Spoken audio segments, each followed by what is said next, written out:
little note before we start the episode. After we had recorded this episode, we realized that we had called it episode 25 when it is actually episode 26.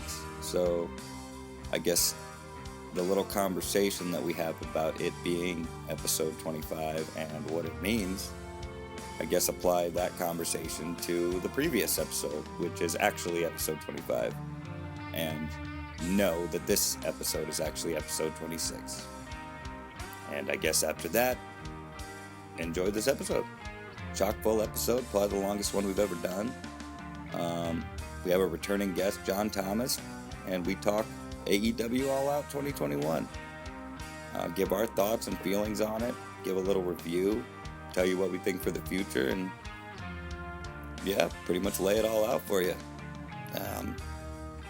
Yeah, I think that's pretty much it. I guess without further ado, enjoy episode 26.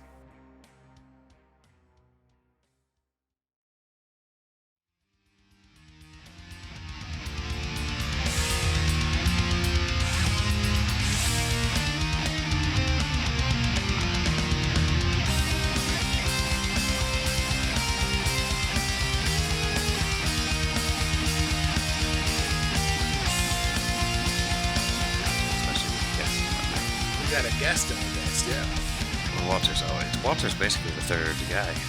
He's been the third man for a while here, yeah. Even on the jam-ups, too. Oh, yeah. He's basically our producer. Producer Walt. I guess with that, there's no better intro than a Walt intro. No. With that said, this is Ohio Wrestlecast number 25, I believe, unless I'm wrong. Welcome back. Now that I see it, I'm going to plug the camera in. Good thing I noticed now. I'm waving to nobody. With that said... This is Ohio. Yeah, there was a glitch here in the Matrix, guys. But this is Ohio Wrestlecast number 25. I am Mark Thomas. 25. We're silver. It's a silver anniversary, right? Is 25. Yeah. I'll go with that. I've never heard that term. I'm getting a little silver. Me too, a little bit. It happens to the best of us. Yeah. So I guess being silver means we're bringing our friend along with us. Right? Yeah, we are. This is Jerrod Griffiths and returning guest, John Thomas. Your brother from another mother? I mean, I guess. Could be. We never actually looked at that. Phil had some adventures in his day, I'm sure. Oh, I have. Yes, he did.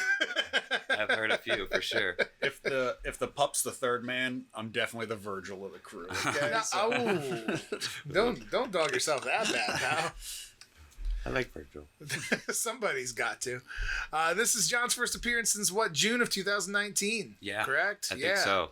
And back then, if I'm not mistaken, we talked about... Yes, sir. We talked about what AEW could be. I think it was the developmental stages at that point. That wasn't even Dynamite yet. Yeah.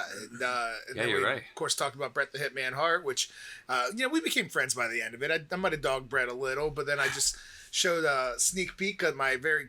very sweet looking pink and black singlet got coming in that I'll be repping at Stranglehold. So I'm excited. So we all came back around on the Hitman. And Mark, you mentioned you actually went back and watched some of this. Yeah, I one morning because I sleep to YouTube and sometimes it'll just autoplay stuff after I fall asleep. And I woke up to that episode for some reason one day, and you had suggested watching that match, so I did. I was off that day. I said, "Fuck it, I'm turning it on." Which match was it? Tell the people. It was Mr. Perfect versus Bret Hart at SummerSlam 91. Yeah, hell of a match. Yeah. And there's a follow-up. You should check out him versus Perfect at King of the Ring 93.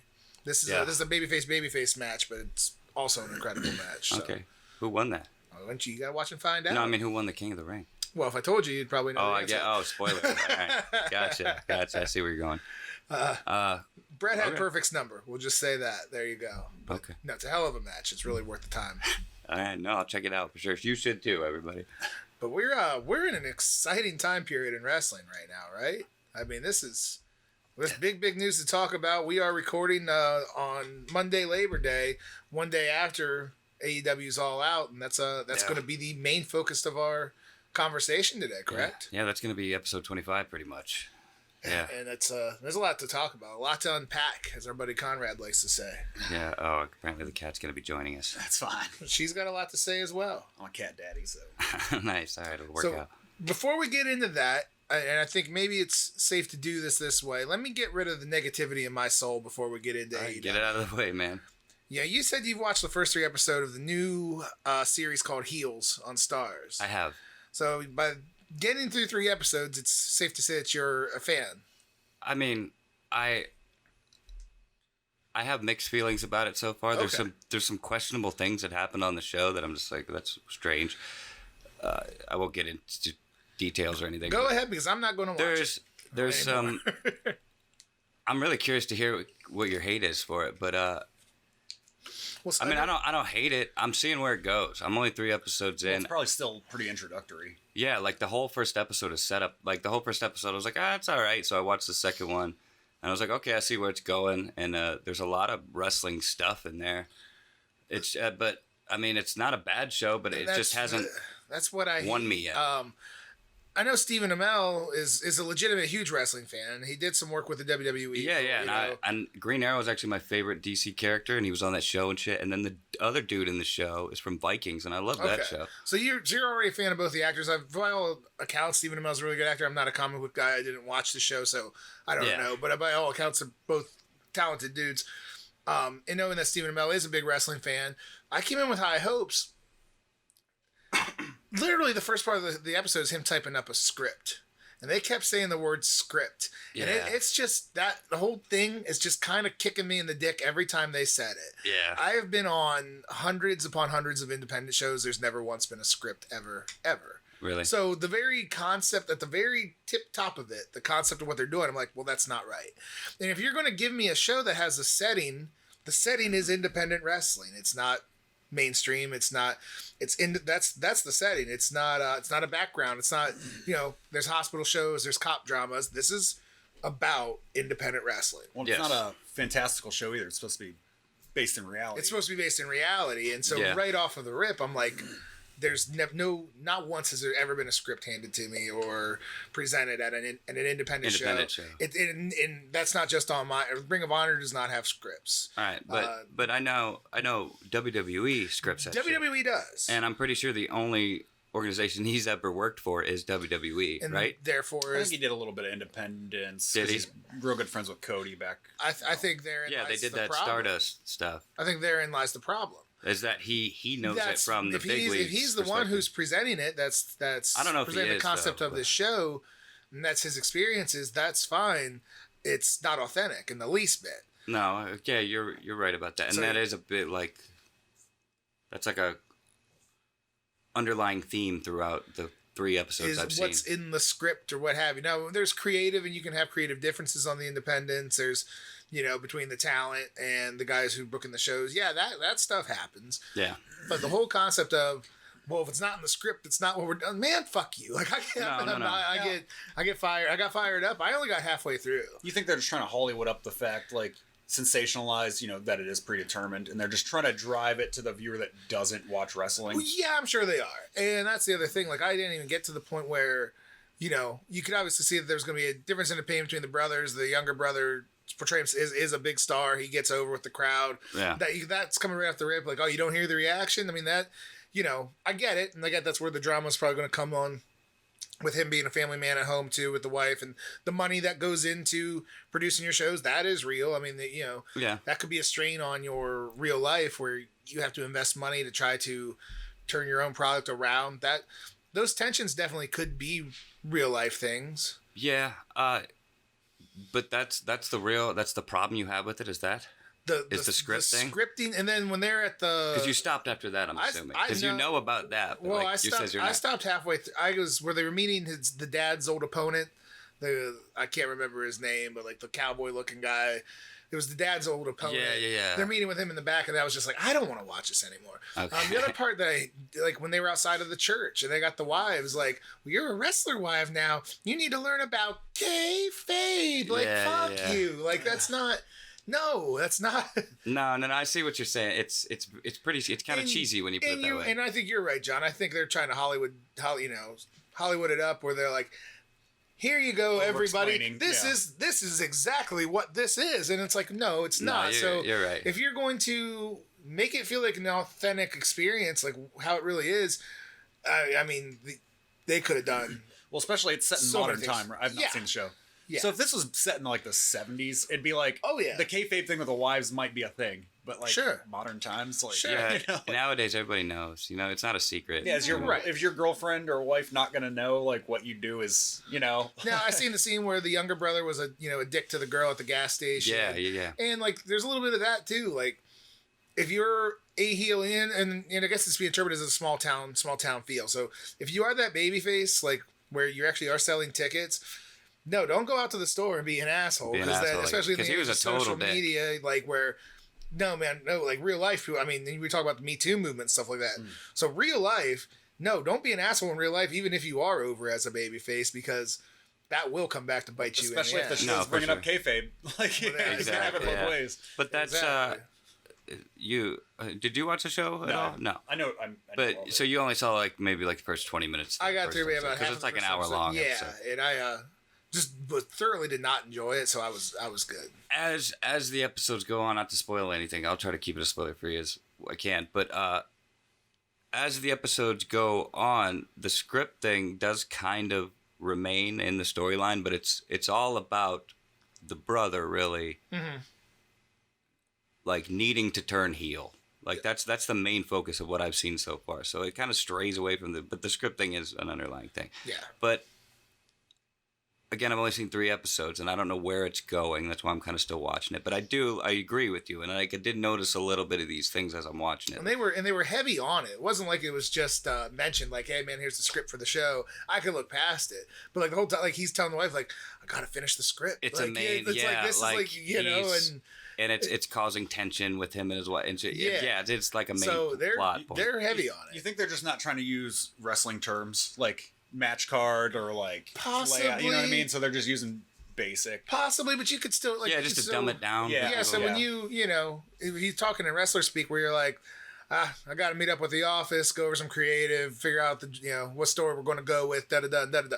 All right, that might be a little too deep, but you could easily say, like, honey, like, I'm not going to make it. I got to figure out what we're doing on this show next week because this show is going to be our biggest draw of the year, and it's going to be everything that's important going forward. I really need to make sure it's perfect. Yeah. That's fine. That's Yeah. real life, too. You could, Yeah, because it almost makes it sound like they just don't want to use terms like, I got to finish this booking. Right. Stuff like that. Right. So maybe you could look past it. right. I would have been. I know that's the thing. I would have definitely been able to look past it, but as we're mentioning, it's a heavy focus on the show of what is happening in the script. Like in this, and it's heavily focused on this one DWL, this one promotion that is ran by the one brother, Right. and was started by the father.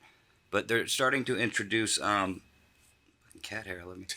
They're starting to introduce another rival wrestling promotion. I don't know if Okay. you saw any, but I don't know if that no, was they in showed. the I think it was first like Impact or one. something. But I don't know wasn't if you it? know who Mike O'Malley is. Yeah. He plays the Guts. guy. Yeah, exactly.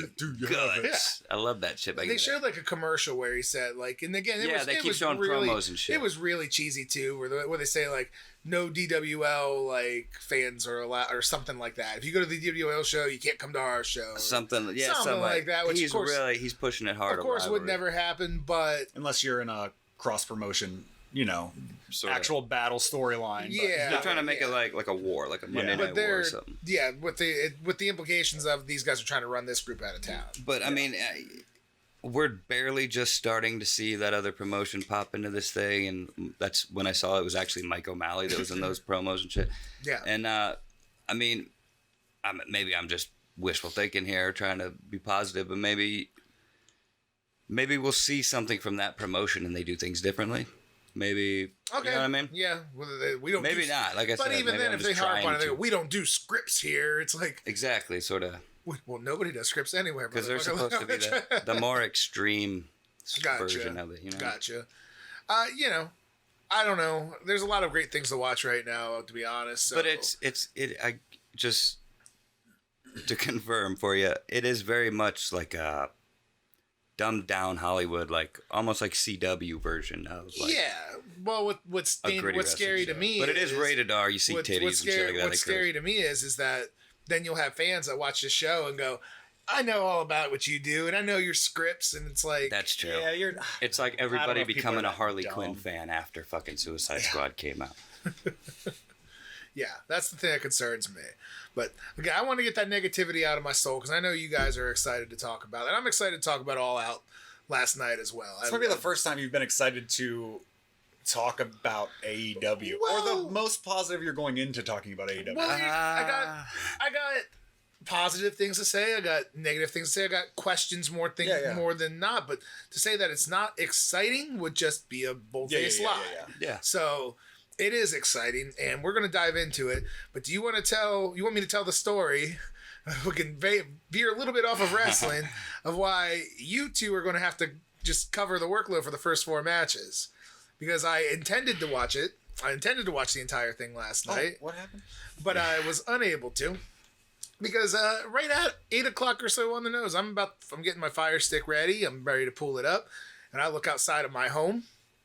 And past my mailboxes. So this is, if you're going, my house is on the right if you are coming up my road. And the mailboxes are just past my house on the right-hand side.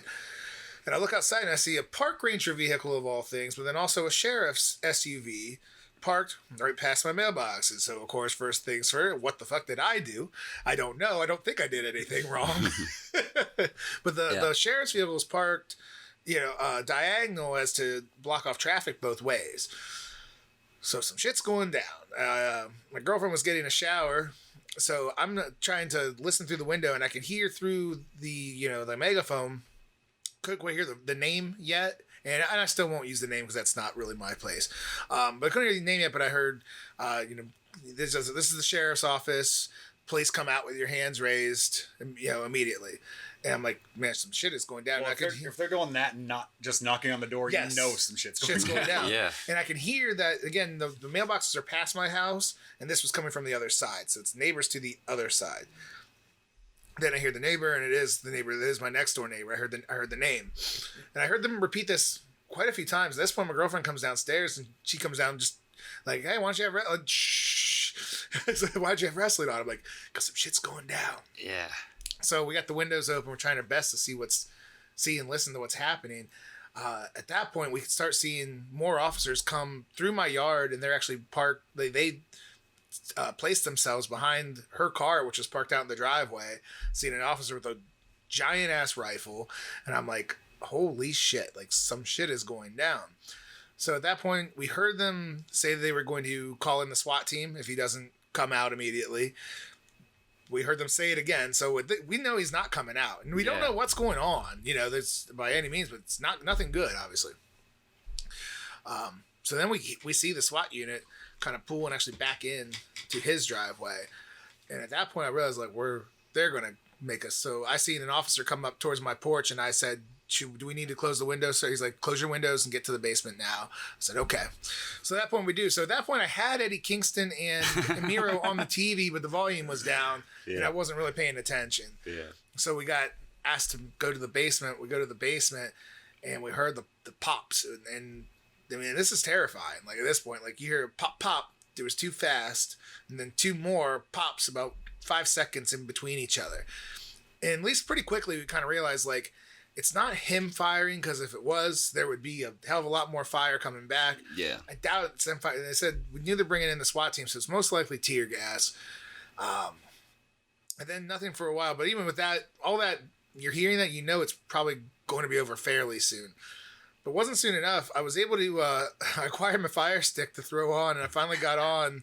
I got on the Young Bucks match, and I think it was about halfway through where then we could actually hear his voice, the neighbor's voice.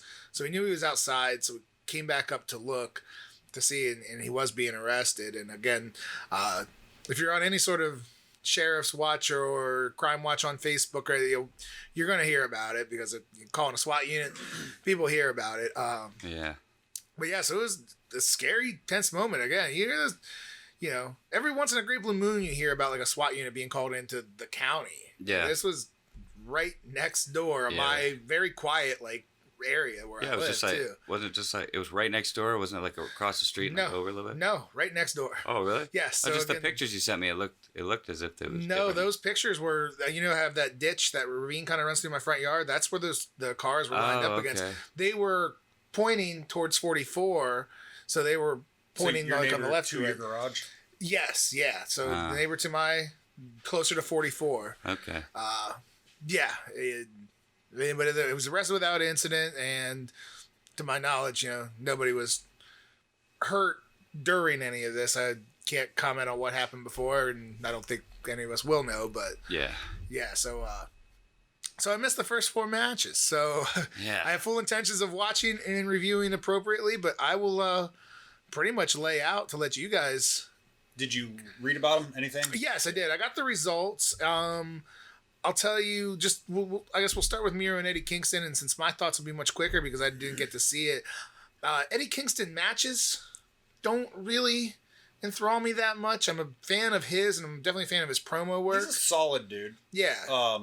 Dude, how over is this guy, though? I mean, it's over, not just like one incident. It's not just the Smart Mark Chicago crowd.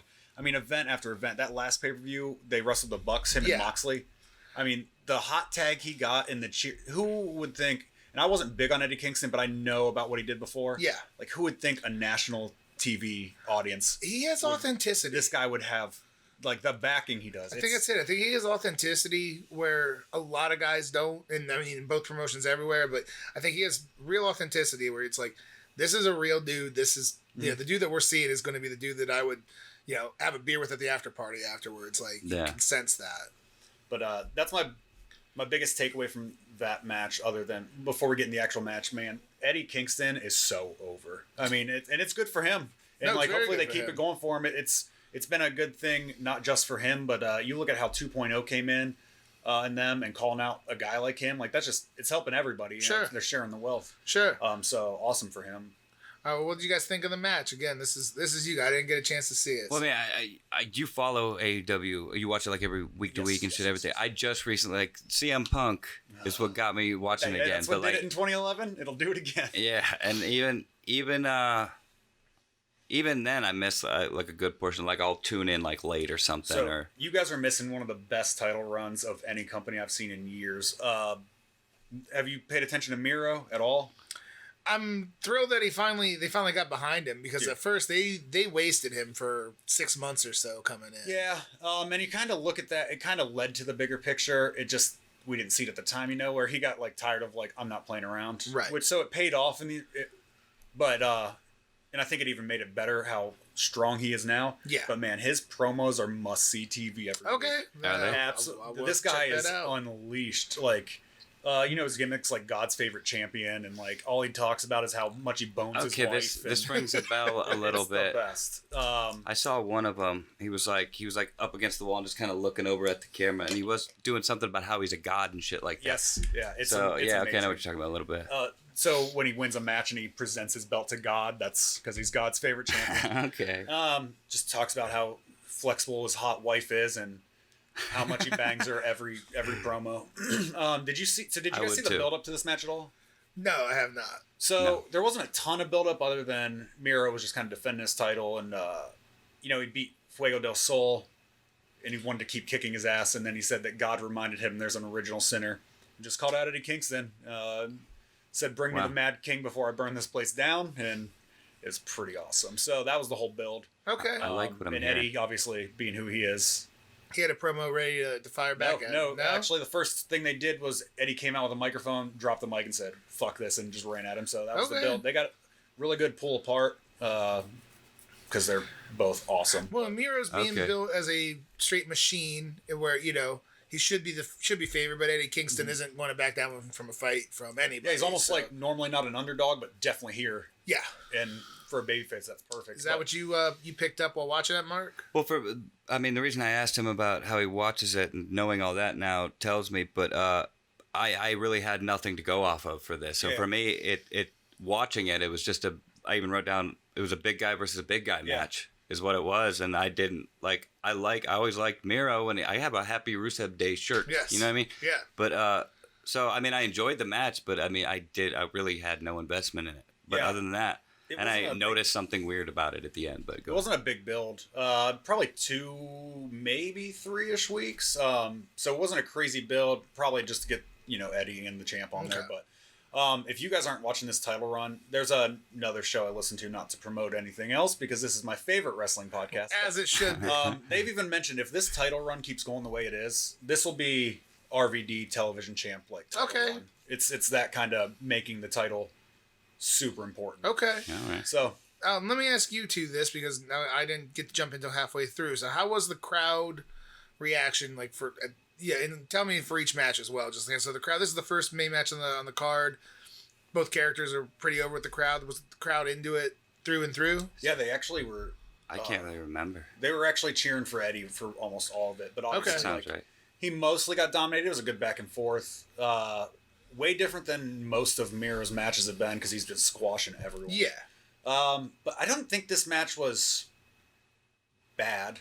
There wasn't a lot to get fired up on. I mean, Yeah. It was the way, like, that's why I put a big guy versus big guy. It was, Yeah. to me, that's what it was. It was a typical big guy versus big guy match. Yeah. They did it well, yeah, but yeah, it beat the just crap out of each other. But didn't stand out, really. I did see, as I was able to glance back and forth, seeing Kingston hit a couple Saito suplexes on him. So to see Miro being a big guy getting bumped is impressive. And, Yeah. that's going to lure you into the match. So, but overall, good opener.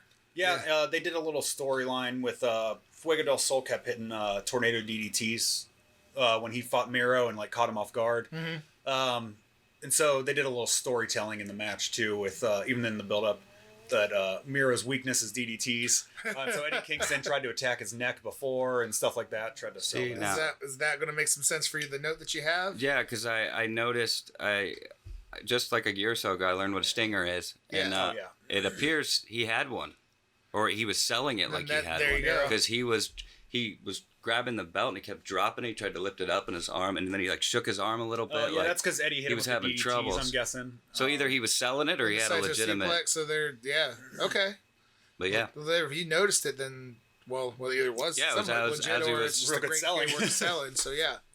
So yeah, the match was solid. It wasn't even a long match. I was No, actually it was. surprised this match opened the show. I'll tell you what I thought should have opened the show, but Well, I even thought about how I was like, damn, Miro fucking left WWE as like a mid-carder opener, and he's now opening the show. But I mean, I guess it's kind of different in yeah, AEW. their openers are not. An opening Yeah. match is very, very important to your card. I mean, you want it. I mean, you can give like a squash match or you can give your least important match and it's fine, but the crowd's rarely going to be, unless you got a really big attraction, Yeah. they're not going to be much hotter than they are for the opener. Mm-hmm. So I think you should give them something that they want to see, but also don't stay too long. You don't want to have, Yeah. I think 20-minute openers are bad. I really do. Even if it's a Yeah. great match, because then you go, oh my God. And then it's really hard to live up We to just it. That's hard to follow.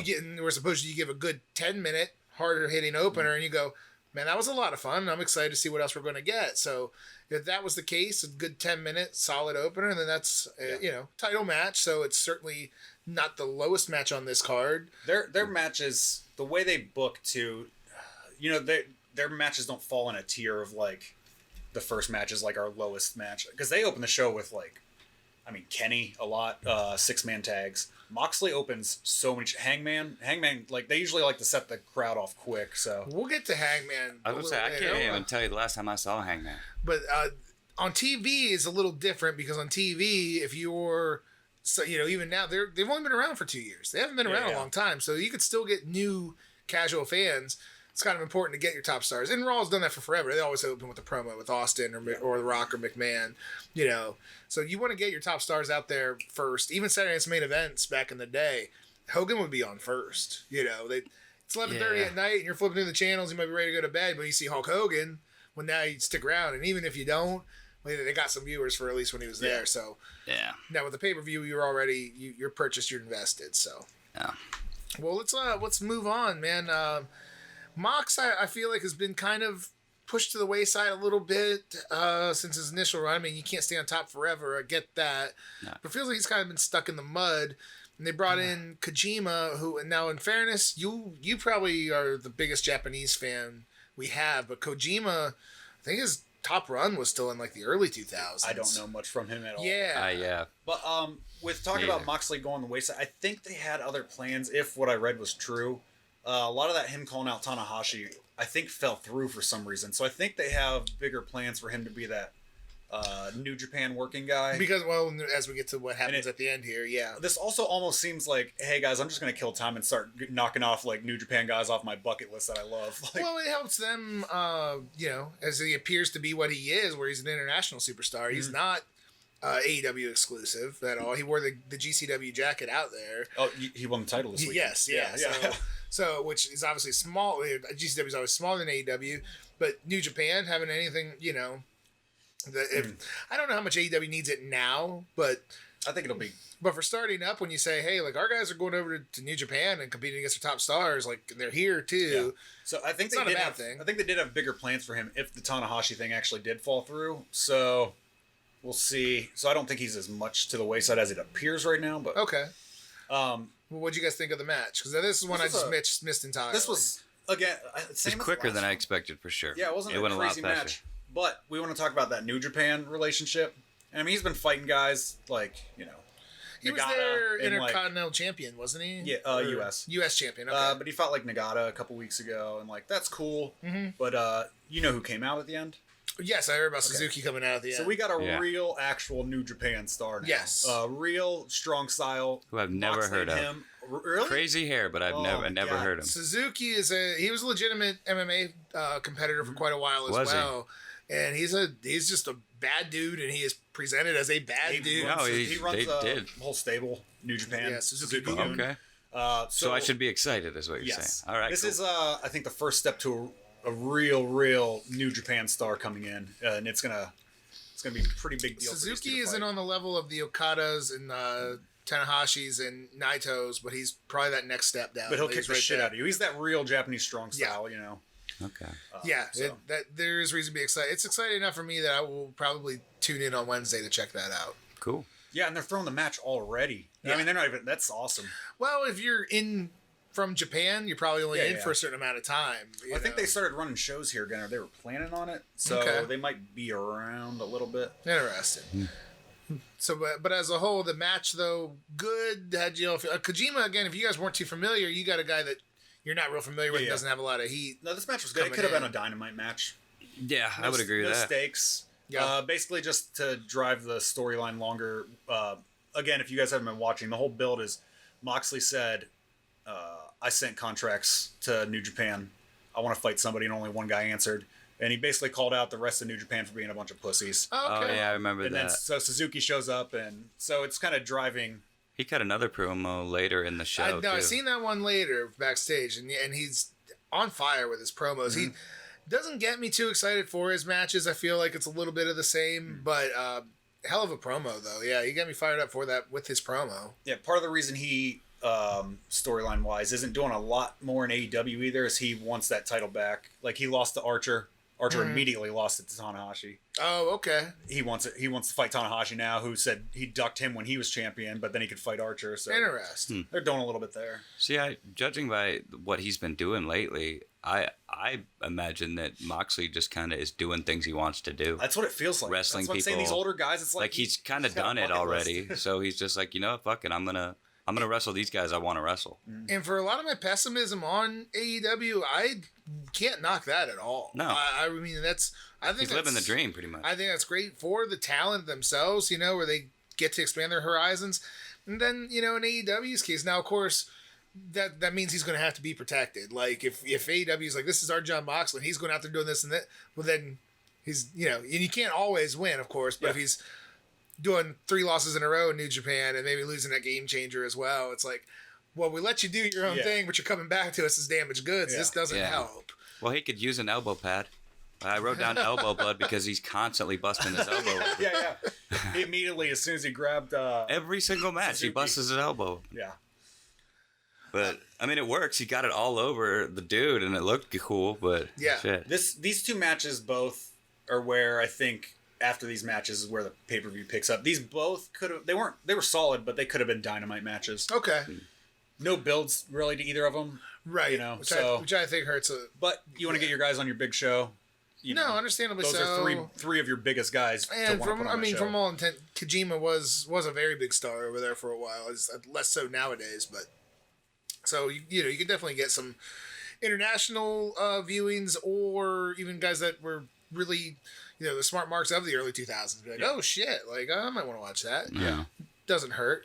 So then we get to our women's title match, and I wanted to see it because Britt Baker's been on fire with her character, been on fire in the ring, been the best she's ever been really right now. It was pretty good. Chris Statlander, I'm not super familiar with, but I'm not unimpressed with seeing her. So I haven't watched. I wasn't too familiar with her either, but I knew who she was and shit. But dude, she looked great. Dude, this was she a did showcase really good for how fucking strong she is. Dude, and not only that, but she was smoking. She looked so good. She's such a good looking girl. But the match itself, she looked great in. Yeah. It was she won me over for sure. Yeah. Now her character is she's an alien, like she's hanging with the best something friends. like that. Yeah, she got like a Ziggy Stardust thing going on. Okay. I mean, I'm trying to familiarize myself with this. I don't quite understand. Now, does Britt play into that too? Like, this chick is a weirdo? No. No. They haven't presented her as a weirdo in any of this. She doesn't make cutting promos. She mostly made a save when they started jumping Red Velvet, and that's when they brought out Jamie Hayter for the heater. Okay. And then they beat the shit out of Okay. her. So that's kind of been since that first Rampage. Now, the last full women's match that I did watch was Britt Baker winning the title from the last pay-per-view, and she impressed me quite a bit in that. Where did this match line up as far as that goes? Do you think Britt's looked even better? No, this match was solid. Both of them. Yeah, I mean, I don't follow too much, but that was... But yeah, this is probably the best women's match of the night. That finish where Britt hit her with like she hit her with 2 finishers, could not drop her, and she sold it like crazy too. Didn't even kick out, just like barely the shoulder up, and then Britt rolls her over and finally puts the submission on her, the lockjaw, and just made them both look real solid. Well, that's good news. I mean, because we've been saying since day one the women's division has not been much to write home about in AEW, and it's hard because the WWE has such a stacked women's roster as far as talent goes.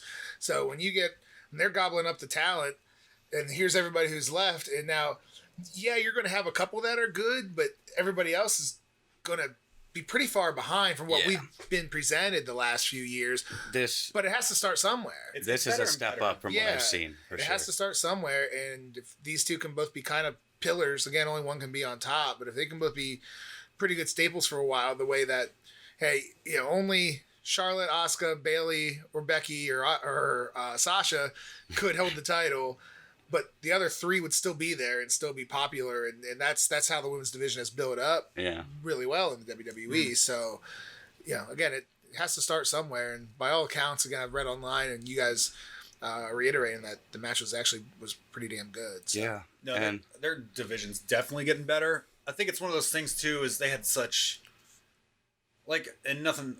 The females they signed are so young, to where most of the guys are more experienced. So I think they're honing that in. Blue Sky or something like that, or what's her name? I've seen it was Sky Blue. Something like Sky Blue. That's what it is. She looks like she's like 18 years old. Yeah. I mean, she's cute as hell, but she looks like she's in high school. Yeah. And I mean, as you just mentioned, the WWE signed up all the good women's independent talent. I mean, Mia Yim and then they kept them at a warehouse for that stowed them away. And so, whereas a lot of these guys, and there's just always has been more guys with experience. So, so they had quite a few of those, and now, of course, and we'll get into more as the stars were starting to be available. They brought in more of those. It hasn't really been. The WWE isn't going to let Charlotte or Asuka or Becky or Bayley walk. I mean, they're just actually. not. Ric Flair just recently said that Charlotte will never leave WWE. There you go. So I mean, they'll do eventually contracts will run out, and they could have the option. Yeah. But the WWE is not going to let them walk as easily as they did Adam Cole, because Adam Cole is awesome. Yeah. But there's 30 amazing men's workers that we can list off right off the top of our head. Yeah. There's probably like 5 or 6 women's. Yeah. So you're not going to let that resource just walk out the door. For sure. And I don't know if he does this often now or something, but I wrote it down. That's how odd it was to me. But I'd never seen Orange Cassidy just randomly scream out at somebody. Oh, he got fired up. He did. He was like, "Get up, Statlander!" Like, it out. And it was like 7 or 8 count. And he took his glasses off and started screaming at her. It almost looked like he was breaking kayfabe. Yeah, fired up. But I'd never seen him be like that before. Yeah. That's awesome. I'll actually give credit where it's due. That's good Orange Cassidy. I know you don't like him, but he's grown up. I can't watch him and not be entertained. It's not just being the hey, here's the chill guy gimmick. Yeah, and he's actually when he gets in the ring, he goes. And the stuff he does with that gimmick is just entertaining, and he pulls it off. So I can't help but But like I mean, him. that's great storytelling. If Orange Cassidy can take off the glasses and shout, yeah, the crowd's like, well, damn, we can get behind her too. There's there's a sick move Britt does. It's not the Panama Sunrise. She hits the Pittsburgh Sunrise. Pittsburgh Sunrise. I was bet great. it looks like shit. It was great. All right, man. Here we go. Now I've heard, and again, I got to watch about half of this, but I've heard this is when you can really start coming in. And I actually got to see the end where it looked like it was a pretty emotional ending. So you guys dive into it though, man. Lucha Brothers, Young Bucks. It's impossible for those four to have a bad match. To be honest, It was cage match too, which I didn't know it was going to be. I think this is the first time they've done it in AEW with the roles reversed, as Luchas as the baby faces and Bucks as the heel. So, well, we've seen the match before. At least it got freshened up in that regard. So, man, dive into it, guys. First thing, Nick Jackson comes out with straight up superstar Billy Graham, bleached mustache. Yeah, he did. Looking amazing. I was thinking it was more the Hogan thing since they're talking. probably. I like them more as heels than I ever did as babyfaces. Nick Jackson's on fire. They are both just so punchable, aren't they? They're perfect at it. Yeah. And Nick Jackson always showed less charisma than everyone else, and then he turned heel this time, and the guy is just the biggest dickhead. I mean, I think great. What's good about AEW is that besides, and even FTR aren't big guys, because I think the only bad thing about them being heels is that they're not imposing, but they still get booked to be kind of dominant. And I think that could kind of wear on you. But when they're facing the Lucha Brothers, they weren't outsized, so most people on the roster they're not. So that's it works what I'm for the saying. company as a whole. That's what I'm saying. So they're not outsized in really anywhere. So you can buy into it that, hey, they're really good and they're smug pricks and you want to see them get their asses kicked, and that's the role. Yeah. And I think they're doing a good job of it.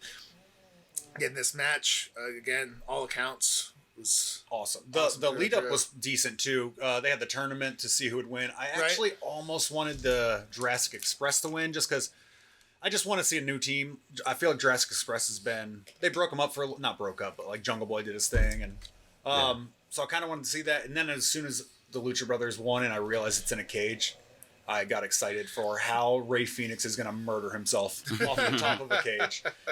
So No, I like this match a lot. I felt like the first half of it was what I expected it to be, but in a cage. And then the second half of it, I was just like, oh, okay, they're turning it up a notch. And they built in the emotional drama a bit to it too. Yeah. And they got real extreme. It was bloodier than I've ever seen the Young Bucks get, I thought. Well, they didn't get bloody, but I think really. Nick did. Did he? Yeah. See, I couldn't tell if they were just getting fucking Penta's blood all over them. Yeah, Penta, I think, got cut way worse than he thought. Because after the match, it looked like he was just like checking himself. Oh, I don't know how they didn't just fucking crazy. New Jack his whole forehead up. Yeah. Well, I mean, they were working the tacked shoe, but I mean, I'll give credit where that's due. That was an innovative weapon I of choice. I didn't expect that. Well, so just to recap, since anybody who didn't see it, I saw this part with their what's their goon's name on the floor that's always videotaping them? Brandon Cutler. All right, just sounds like a dweeb. But he's perfect at it. He's videotaping the match and he throws the bag over the cage into the ring, and Matt Jackson pulls out a shoe that has completely covered in thumbtacks glued on the bottom side of it. Yeah, awesome. Yes, it did. No, I wondered how they did it. They must have glued them or something, but I was like they're staying on there very well. He's walking on it it's. Which I thought maybe could be gimmicked too if he's walking on it. You show the visual, but then he walks on it, flattens him out a little for the actual match. But possibly how cut up Penta was, I don't know. Yeah, and he used because I looked because like I said I watched it twice, and Penta had his arms up and he was holding one of them was holding his mask, so he couldn't really move. So you didn't see him like cutting himself or anything. You know what I mean? So they were, and I don't know why you would when you had a bunch of fucking thumbtacks. He had color going before that spot too. I mean, he's got a mask too, so it's kind of hard to. But man, do a blade and his job, mask was all tore up. Yeah, both of them. Yeah. Yeah, I see. I got to catch a little bit of that part too, where they're trying to pull the masks off and everything. Anything? What else happened after that? I mean, they were still probably working the blood, probably working the drama on that. I mean, a couple high spots. Phoenix got on top. Nick Jackson went to get on top with him, and Phoenix cut him off. Crowd got crazy hyped for that. Yeah. But what'd they end up hitting off the cage? Splash. Like standing, like crossbody. Oh, okay. He hit all three of them. Penta was kind of holding up the Young Bucks, and okay. That was the finish almost, wasn't it? I got to come to see the finish, and it was the assisted package pile driver. I think was. Yeah. I don't know. It's all very vague to me, even though I saw it twice. Like I said, I was doing a lot of stuff during the process. Before I get off it, though, I need to put this fun fact in there about the shoes. Those are at least $4,000 shoes they were wearing. Yes. Which now they're probably 6-7 with You're history. the nerd here on Thanks to Eric Perry for that information. Elite John. What's the deal with the shoes? And I did read that they got stolen out of the bag at the airport or so, something. Okay. They've always collected shoes. Like if you watch Being the Elite, they're just Nike dudes. Both brothers are. Now they got Kenny in on it. They make fun of him when he buys Adidas, and like they're just dorks about it. But the gimmick with it is, since they're asshole heels who make more money than everyone else, because they're the champs, they don't pay retail. They pay that reseller price. Yeah. So they buy shoes every week. And My just talk buddy shit. who's into that, who does the shoe raffles and buys the shoes and stuff like that, was sitting there watching with me, and he's the one who gave me this information about the shoes. Said, judging by their height and everything, they probably wear like a 9 or 10, although I think you told me it was... I think I heard 11 when Matt Jackson. So I don't know what the his getting price stolen. would be there, but I don't think it would be far off from $4,000 then. But like, So even that was a $4,000 pair of shoes that he intentionally ruined by. yeah, giving but I the mean, thumbtacks also up. gave so much value to probably Yeah. at the same. And So when it comes that's to true. memorabilia and shit, Memorabilia, yeah. So when I get on Reddit and stuff, and I follow wrestling stuff on there, you would not believe how many people freak out at the shoes they wear. oh yeah, for, even like, wrestling my it. buddy was telling me I he'd can't be believe pissing that. a lot of people off. They definitely are pissing people off. Like shoe people, if any shoe people are seeing that, they're like, what the hell? I don't want to be a shoe person. No, neither do I. No offense to your buddy. That just does not interest me at all. No, I mean he doesn't really piss him off. He's just Yeah. saying that would definitely Oh, it piss a does. lot of people I know off. freak out online. Yeah.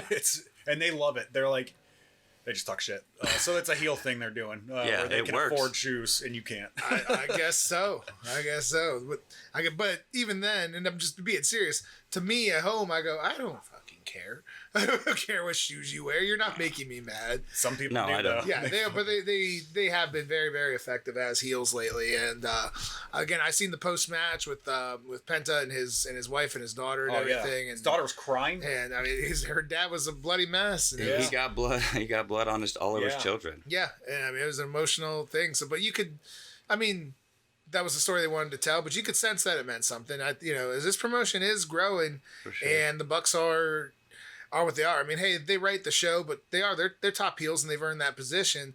So it's a big win. Anybody who knocked them off was going to be a big win. I actually, there's a couple thoughts on that. I didn't think the Bucks should lose yet. And then they lost, and I said, oh, that was the right call. Yeah. And they didn't build up the cage too much for it being a cage. But for the Lucha Brothers, the win is good because the Young Bucks are shit heels who have people interfere, so you use the cage in the right way. Correct. Yeah. They had no escape, nothing Right. could happen. So It's not going to hurt the Bucks any to lose. no, Being and heels. they can run this match back. Oh, They have that big and- New York show coming yeah. up. They got a bunch. I'm sure they will. And now So- we definitely get to see the Lucha Brothers versus whoever, which is always good. So I mean, FTR has been. I heard they had a great match with Santana and Ortiz last week. So I mean, I might want to seek that out. I'm a huge FTR guy, and I feel like they really mishandled them coming in. Mm-hmm. I mean, I really do. They had a really good match with the Bucks, but it was a one-off, no return. And then they kind of they were just added pieces into the Pinnacle Inner Circle feud, and just felt like it could be used better. So this could be a pretty good launching point. Maybe they cap the feud with Santana and Ortiz and go on to be top heels against the Lucha Bros. And that's a match I would like to see. I'll tell you right now. Santana and Ortiz too. Yeah. Man, those guys have gotten in incredible shape in the last year. Their in-ring's awesome too. So Yeah, Santana has always looked like a star. Like have you seen Ortiz lately? No, he's got I've some never killer seen him. shape too. Yeah, really good. And they've been a good team. So yeah, it opens up the tag division a little bit as well. I think that's exciting going forward. But what's not exciting was the next match, and this was the first match I finally got to sit down and watch in its entirety. And I go, this is my kind of shit luck here. Yeah, I forgot this was even happening. I looked them up too, and I saw like a list of different promo, kind of like I made for those things, and this wasn't one of them.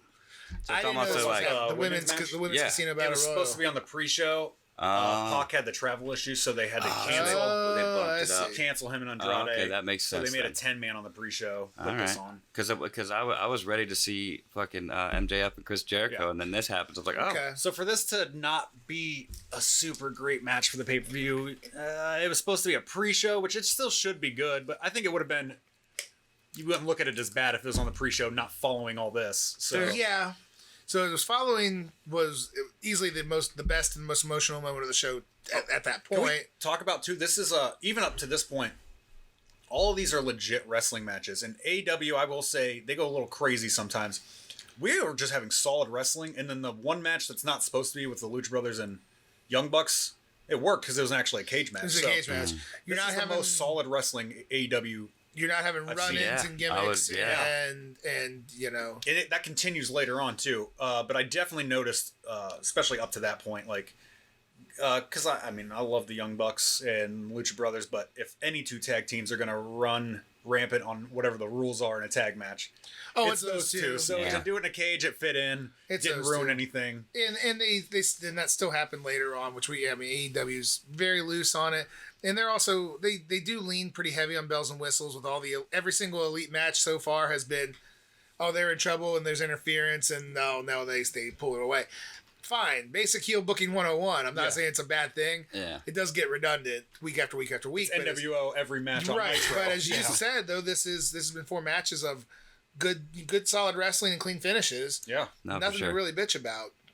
Let me hit this women's battle royal with the positives because I do got some. Go for it. I will say by the end of it, they had the 3 women that were the most over in the match, which of course was the debuting Ruby Soho, Ruby Riott, Heidi Lovelace, however you know her, and she's been around a long time and she's awesome. And she's I've always been a fan of her. she is just the coolest chick too. Yeah. In real life, I couldn't be more happy for her and her success. So she's debuting. Thunder Rosa, who's been over since day one The there. best. If you don't love Dude, her, I like her a lot. if you Like, don't love her, you don't get And wrestling. Nyla Rose, who I'm not a fan of, but at the same time, you can't deny that. Nobody is in the sense that she gets great heel heat. Monster. oh, for sure. So those 3 at the end, the crowd was into it.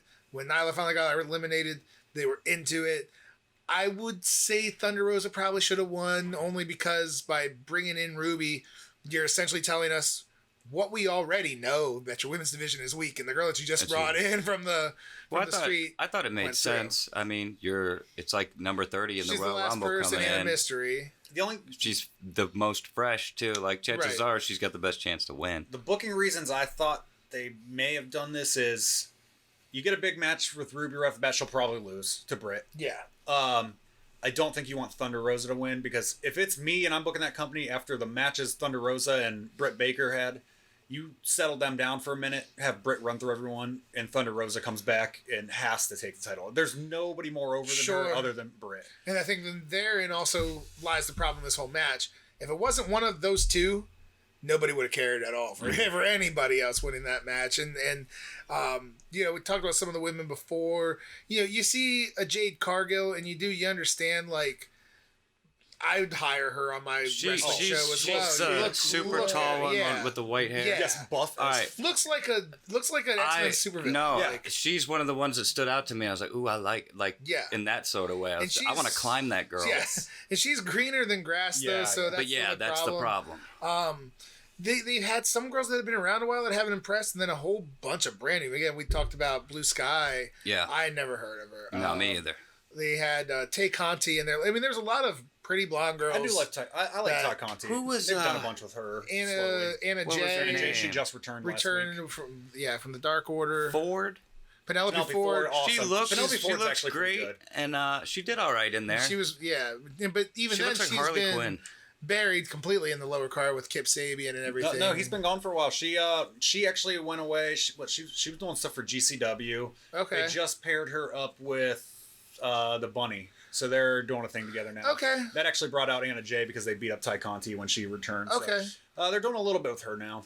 So even as it stands, and then you had Emi Sakura, and they had Kira Shida, they had Riho. Oh, Sheeta's still awesome too. I think if Sheeta would have went later, she still would have got a similar reaction. She's talented, Yeah. but I mean the crowd went nuts when Britt beat her because it's a character that we could actually invest in. Even though Britt's a Sheeta heel. had the curse of you were a long champion, but man, no crowds, no pandemic, crowds, but and and it did. It just felt like all these women would come out and maybe and again, I'm not a steady fan, so I mean I'll preface by saying that, but I maybe know who 2 of the 5 were when they come out at the time.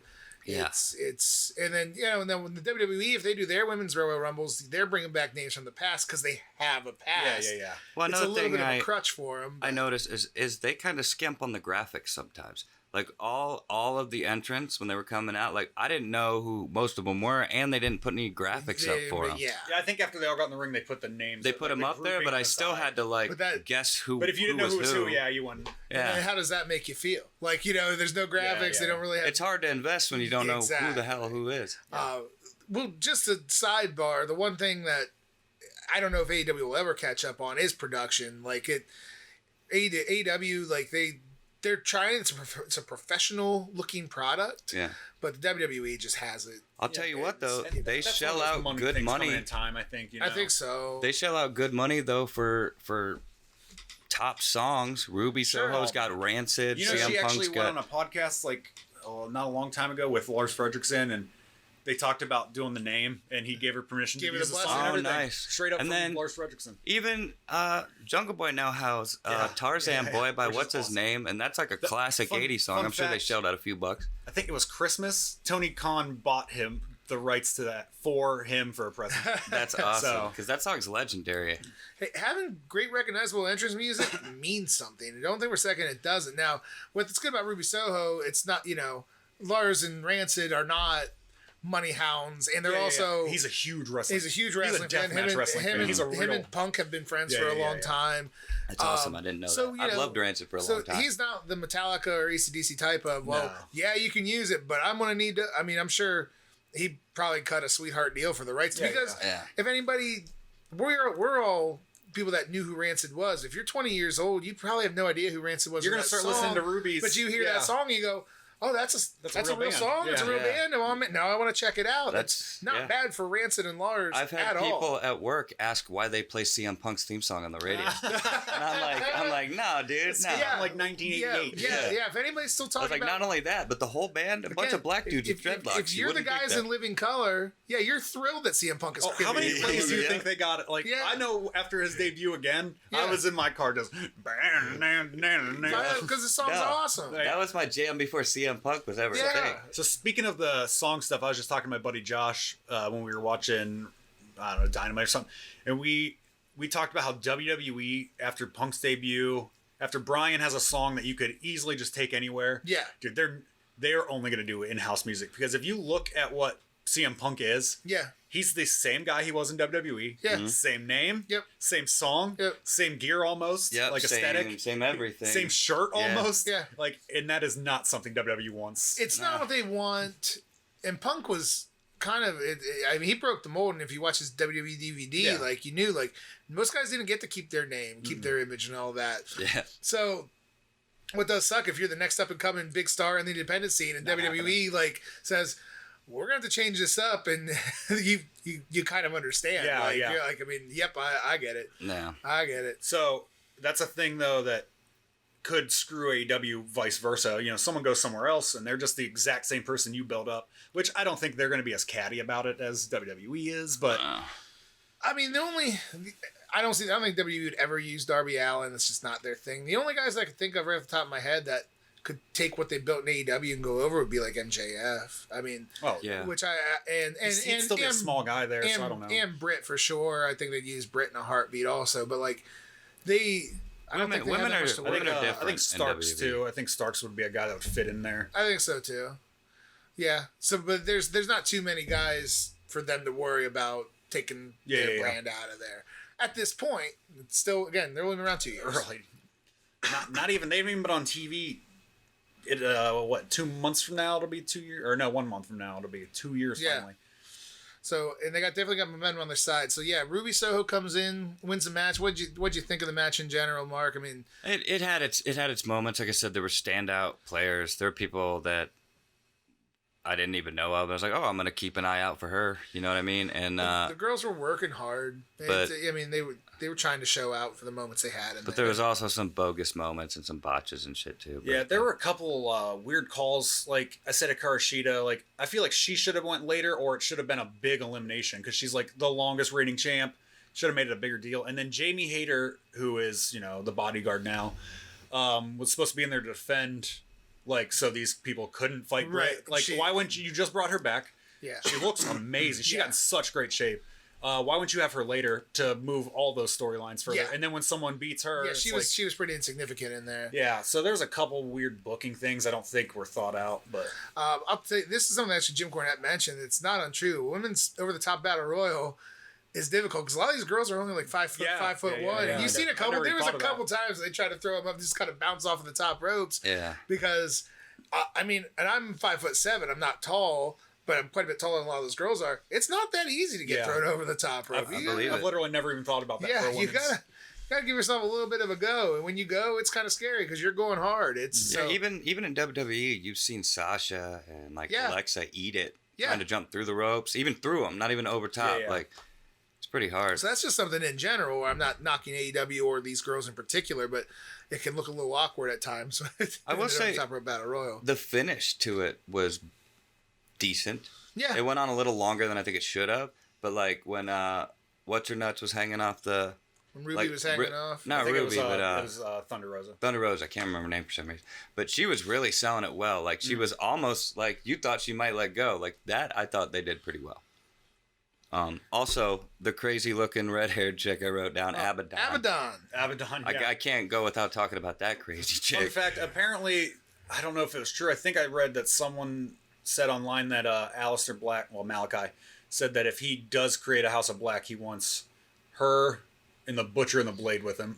Which I'm all for the Butcher and the Blade with him. She's You're great. every I don't know time how I die, feel Mark. about it. That's- yeah. A new album comes out October 22nd. She could be really cool. I want to know more. Like, give me a backstory or something. Like, was she been around before, or she she was- just pop up now? They had her on, and then she kind of just disappeared. She's on the Dark and Like, Dark what the Elevation hell is she stuff, but- supposed to be? Like a demon or something, or a zombie? Because she was like in the corner, like almost like trying to eat people. My friend said she's what Penta looked like without his mask.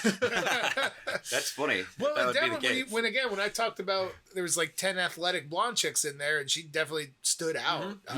Looked Enough for me to write it down. but then was like kind of out of the match before she got to leave an impression as well. yeah. Every wrestling company needs a demon, so Yeah. they all have it at some point. She looked convincing. She looked good for whatever the hell she was going Yeah. for, I guess. Well, all right, man. I'll tell you what. This might surprise you guys, but the next match was my personal best match of the show. MJF Jericho. Yeah. Really? There's one That thing does- that I yeah. think you will totally respect on this, and I didn't like it at first, but we'll get to the very end. But just, I think you'll like this booking decision if you noticed it. But the match, Well, the match was, and even the intros. So you get the countdown, and it says Jericho's last what an match. asshole. MJF, I'm like, fuck yeah. And then Jericho had his guitarist play, but it was kind of underwhelming. It compared sounded to the, like he, so he had a wireless, yeah. setup. It sounded like he just when he got to the middle of this, it sounded good. And it seemed like when he got to the middle of the top of the ramp, he was just getting out of range from where he needed to be, and it got staticky. So something screwed up there. No, I remember that. You're talking about the guitar player? Yeah. Yeah. It seemed like he just got too something- far I thought away. maybe it was something with my download of it or No. something, but no. I think that's maybe just trying to get too cute with a good thing, because that Judas entrance is as That was cool and as over as you I can wrote get. it down, and that was a very cool Jericho entrance. And Just yeah. the guitar and the crowd singing. It couldn't Yeah, have got yeah, cooler yeah. than that. So I think it was just like I said, a wireless setup. He got maybe too far away or something. It just sounded like it started when the further he got, the more it just kind of Yeah. started to get staticky. But it's cool. That entrance also kind of made me question whether or not Jericho's going to win this match or not, too. There was a good question of It it. Now, seemed like a and send-off Jericho's kinda always done a entrance. good job of being as vague as he possibly can be and telling.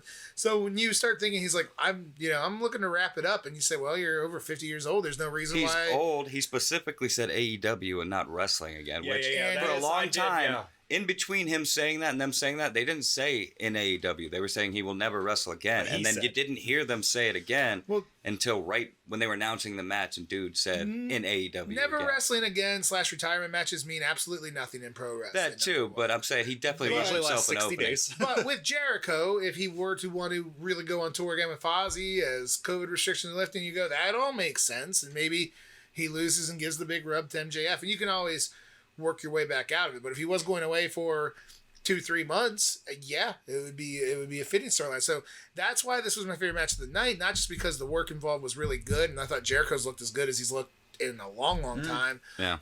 But it was truly a match that I cared about who won and who lost. Yeah. He's so, As simple as of a concept as that is, that gets lost a lot on wrestling. Like when you see, AJ Styles versus Finn Balor, you go, boy, this is going to be fucking cool. This is going to be a great match, and it is a great match. But when it's over, you weren't sad because one guy lost. You might be a bigger fan than one of the other, but it didn't really matter. You know, you got to see a great match. Yeah. This was a match where the entire time I'm like, as a active professional wrestler, I'm still watching because I want Jericho to win and I want MJF to lose because they've built this story well enough that I care about the outcome. For sure.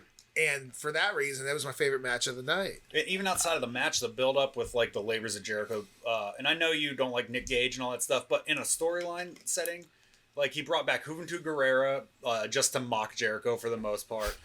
Nick Gage in there just because Because he might kill him. He's an asshole, and he said if he doesn't win this match, he ain't getting paid, and like playing up the fact that he's just a lowlife that needs money, so he hired him as a killer. Right. Like all that stuff, everything leading up was awesome. I am ready for this. There was Sean feud. Spears in there. That's not everything. He wasn't in there. He wasn't. I thought he was the first labor. No, it was or was it Sean? It was Sean Spears. I don't remember. I don't remember. It was. Oh Spears, yeah. Wardlow, And Gage, he could use a chair and he wouldn't. Yeah. Yeah. You're right. Yeah, because that's when it started to kick up, and you just thought he was going to make him run through everyone in the pinnacle, and then he says Nick Gage, and you're like, what? And then he says Juventud, and you're like, huh? But I'm ready for this feud to be over. It has been, it seems like it's been going on since they started. It's really. I'm ready for it to be over. And with that being said, I think it is, and I think it was a successful payoff. What do you think, Mark? No, I enjoyed I thought it was good. I like both people involved. Like I said, I haven't really been following, so I didn't know all that, but I know it's been going on for a long time. I've caught bits and pieces over the past year and a half, but I thought it was good. I have all kinds of things I noticed about it. Hit me with it. MJF looking very Ric Flair, Which is awesome. all around. Even on the robe, the way his tights were. He even did the strut at one point. Strut and then the thrust. Yeah. Flair's got to come manage MJF. He pulled a Ric Flair move as soon as he got in the ring with Aubrey when he goes over and like makes her take his ring off. And her reaction was just she did not like to have to do that at all. Like I like Aubrey. To the low blow. Yeah, he was flaring it up for sure. Why wouldn't you? Dirtiest player in the game. And I don't know what. Again, I don't know why I keep going. It's been a while, I guess, but I keep going back to the ladies. Aubrey looks great in that uniform, man. She rocks that Aubrey's uniform. Aubrey's the best ref they got. In herself, not even close. Is people a character. shit on her about like, a woman ref like so predominant. Like she is amazing. She adds so much. I mean, dude, I could have a framed photo of her doing the. After she didn't get that third count for some match, I can't remember what it was. She awesome. sells it. She sells the action in there. She's just as much a part of the match as the people in the match, and I love it. She's not like a nameless dude. I couldn't tell you. I actually noticed that WWE had a female ref, and I said, where the fuck did that girl come from? Because like they're just faceless. Like you don't even. She usually does NXT stuff. Little thicker girl. I think I know what you're talking about because I admire her too from afar. But like you just don't know who their referees are. Like. And I remember the days where they were all part story. Like, you know Mike Chioda's name and the Earl Hebners, and Tim White. And, like, John Cohen was an announcer or a ref for forever, and I couldn't tell you what he looked like today. Howard Finkel and shit. Well, Howard Finkel was a ring announcer. Yeah, no, but I'm saying you knew these people. They were part of the show. You knew the crew members and shit. Yeah, you knew the Hebners, you knew Timmy White. Which you should have, because even in like UFC, a real sport, like you know who Herb Dean is and Steve Mazzagatti and John McCarthy, you actually know them. Well, unfortunately, AEW, because you got the same ball guy for all the Bucks match, where you notice him because you're like, God, this ref is the freaking worst. He's their tag team ref. Yeah. Is that the Rick Knox invisible stand guy? The ref. Did you ever saw that viral match where there were two invisible people and he was a ref and he was basically creating a match out of nothing? You ever saw that? No, I've not. I don't want to watch it. That guy is one of the refs. He's like the balder dude, the younger bald dude. I think it was called Invisible Stand versus something. I don't know. It was entertaining, but it was stupid. So there was a booking decision on here that I absolutely loved. Just a little bit of detail. They had the run-in. The refs come down, break it up, send them to the back. When they do that false finish with Jericho's leg on the rope, they didn't just have someone come down from the back or anything. The ref's already out there, and he's like, "No, I saw this. I was already here." What a good little nuance of detail. You had a reason to get a ref out there. And I absolutely love that. Another thing I enjoyed was Jericho just randomly picking up the rope pillar thing, and just not throwing it, just lobbing it at him. I've never seen that used as a weapon ever. Carries it like 40 feet and just even lobs MJF it. selling it looked like, what the fuck, And man? the angle was so good that it looked just like it landed right on his head and got him and everything, which it probably did. I don't think the base really got him. You want to talk about what's a lost art in wrestling and selling? It is not just babyface selling, but heel selling. MJF selling his back, man, was fucking fantastic. Oh, He screamed. He took the power bomb on the apron, and that kind of took his gusto out of him. Where now he's fighting a little bit more desperate and a little bit, and he's selling all of his own offense, and then it leads up to the walls being the finish. I mean, that's a great goddamn wrestling. He did that move off the rope where he slammed Jericho. He did the power bomb. Man, yeah, he caught him he just and he screamed and sold his own back. Because look, I'll tell you, in the ring, you want to, when you sell, you want the crowd, you want to get the crowd involved. You want them to believe it. Look, the thing about selling like that, it takes some energy. Like, and you hit a big double down, usually you're trying to get your breath, but if you're really selling and making it count and screaming and making it all over the crowd, you don't really get your chance to get that breath. So, to be honest, a lot of guys get lazy on their selling, and that didn't happen at all. MJF was phenomenal in this match, and again, I thought Jericho really looked as good as I've seen him in AEW yet. I mean that wholeheartedly. I'm not sure if there's like a special name for it or whatever, but MJF did some sort of sit down powerbomb type deal to him on the apron. Oh, on the apron? Right to where, wasn't that him? Jericho powerbombed MJF on the apron. Yeah, I just remember Jericho landing off the apron onto the ground outside, and he was just holding his head for a while. That looked legitimately painful. Sit down power bomb or sit down pile drivers in general baffle me. I don't know how everybody does. What's the heat seeker? Is that what I said? Yeah. Did I say power bomb? I meant pile driver. My bad. I meant pile driver. Where MJF does the thing through the ropes. He usually does that inside. But it was on the outside. Oh, that's a sweet That move. looked gnarly, and I for a second he sold that so well. If he didn't hurt himself, because that looked bad. Yeah. But like I said, all sit down pile drivers look like they break the guy's fucking neck to me. I don't know how they pull that out. You could probably explain it to me off air. I can. I might not. But that always blows my mind. Like, how do they not break their neck? You had mentioned Jericho looked great in this match. That's why I almost believed he was going to retire. This whole run of these like last few matches, I mean, he's pulling out Ranas. Like, he's just doing stuff, and you're like, man, I feel like he's really trying to go out on a high note. Yeah. In all that lead up to this. And they got me. And for Jericho, who's always been good business, putting over MJF would be something that you think he'd want to do. But they didn't, and Jericho wins the feud. And he's still down 3-1, so we'll see. Saved his career. Say when you're in your feud, and be interesting to see where. I mean, they built that Pinnacle group solely to feud with the Inner Circle to have that. So it'll be interesting to see where they go. See, this is something, because again, I haven't been following. Are the Inner Circle babyface now? They are now. Yeah, they that's crazy. Had MJF within the group, and then it looked like... So MJF is essentially the catalyst they use to go babyface. And they look like they're doing the traditional route of MJF taking over his group, and Jericho's like, no, stupid. Like, we talk all the time. That's not how it works. And then MJF then had the one-up of going... Yeah, actually, no. I got my own group, and which is Shitty Sean Spears, Wardlow, and FTR. Okay. See, this is I missed all of this. Which would be awesome if it was just those four. Yeah, and not Sean Spears. Yeah, I agree with you. That's one thing we 100% agree on. The chairman sucks. F Sean Spears and F pretty much anybody that's Cody's butt buddies. But yeah, but yeah, man, that's actually my favorite match of the whole night, and I thought that might surprise you guys, but I thought... Because I know you respect Jericho. It didn't surprise... I know you like MJF, and I knew you didn't hate Jericho. And it was a really good match. It was a hell of a wrestling match. So it didn't really... So that's why when I looked at you, I was like, really? Because I wouldn't be surprised at all if you said this is one of those matches, no matter what company you like, everyone likes MJF, and everyone likes Jericho. So it's kind of course. For sure. Well, but even that being said, their first match where it was to MJF to get into the Inner Circle, that was a very lukewarm match. Yeah, it wasn't that great. It's... Okay, he's in the group. He beat the guy to get into his group. Like, This one also had some stakes and storyline, and it was just way more invested. So, yeah.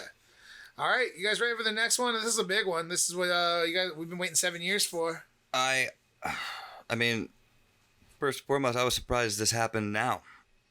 You thought they might hold off Punk's in-ring debut I a thought little later? Paul White and QT Oh, Marshall yeah, would be oh, before this. You got to get the sleeper match. No, I guess that's true. Put the buffer. That match was literally the popcorn, you're right. go pee, get a beer, or walk the dog match. I just saw this as the whole time during the match. How about how it sucks? So. This is a very WWE move to put this in the middle. I thought. Punk and I think it Allen. belongs though, because they're always going to close their shows mostly with the title. But I did appreciate that they made the title match the main event. Well, and knowing what was going to happen at the end, it pretty much had to be. That too. But so we'll get to we that. had Darby Allin, we had Punk. Interesting booking in the sense that Darby Allin, again, I think with MJF and Jungle Boy, I would say are probably their top 3 created stars. Guys that they've really made. No matter where they go, they're the future of wrestling. Those 3 dudes are. They've really made their own, and Darby Allin's done a great job of really connecting with the crowd. And we talked early on, again, I was never the biggest Jeff Hardy fan either, just because that's not really my scene. Like I don't really identify with what they are, or who they are.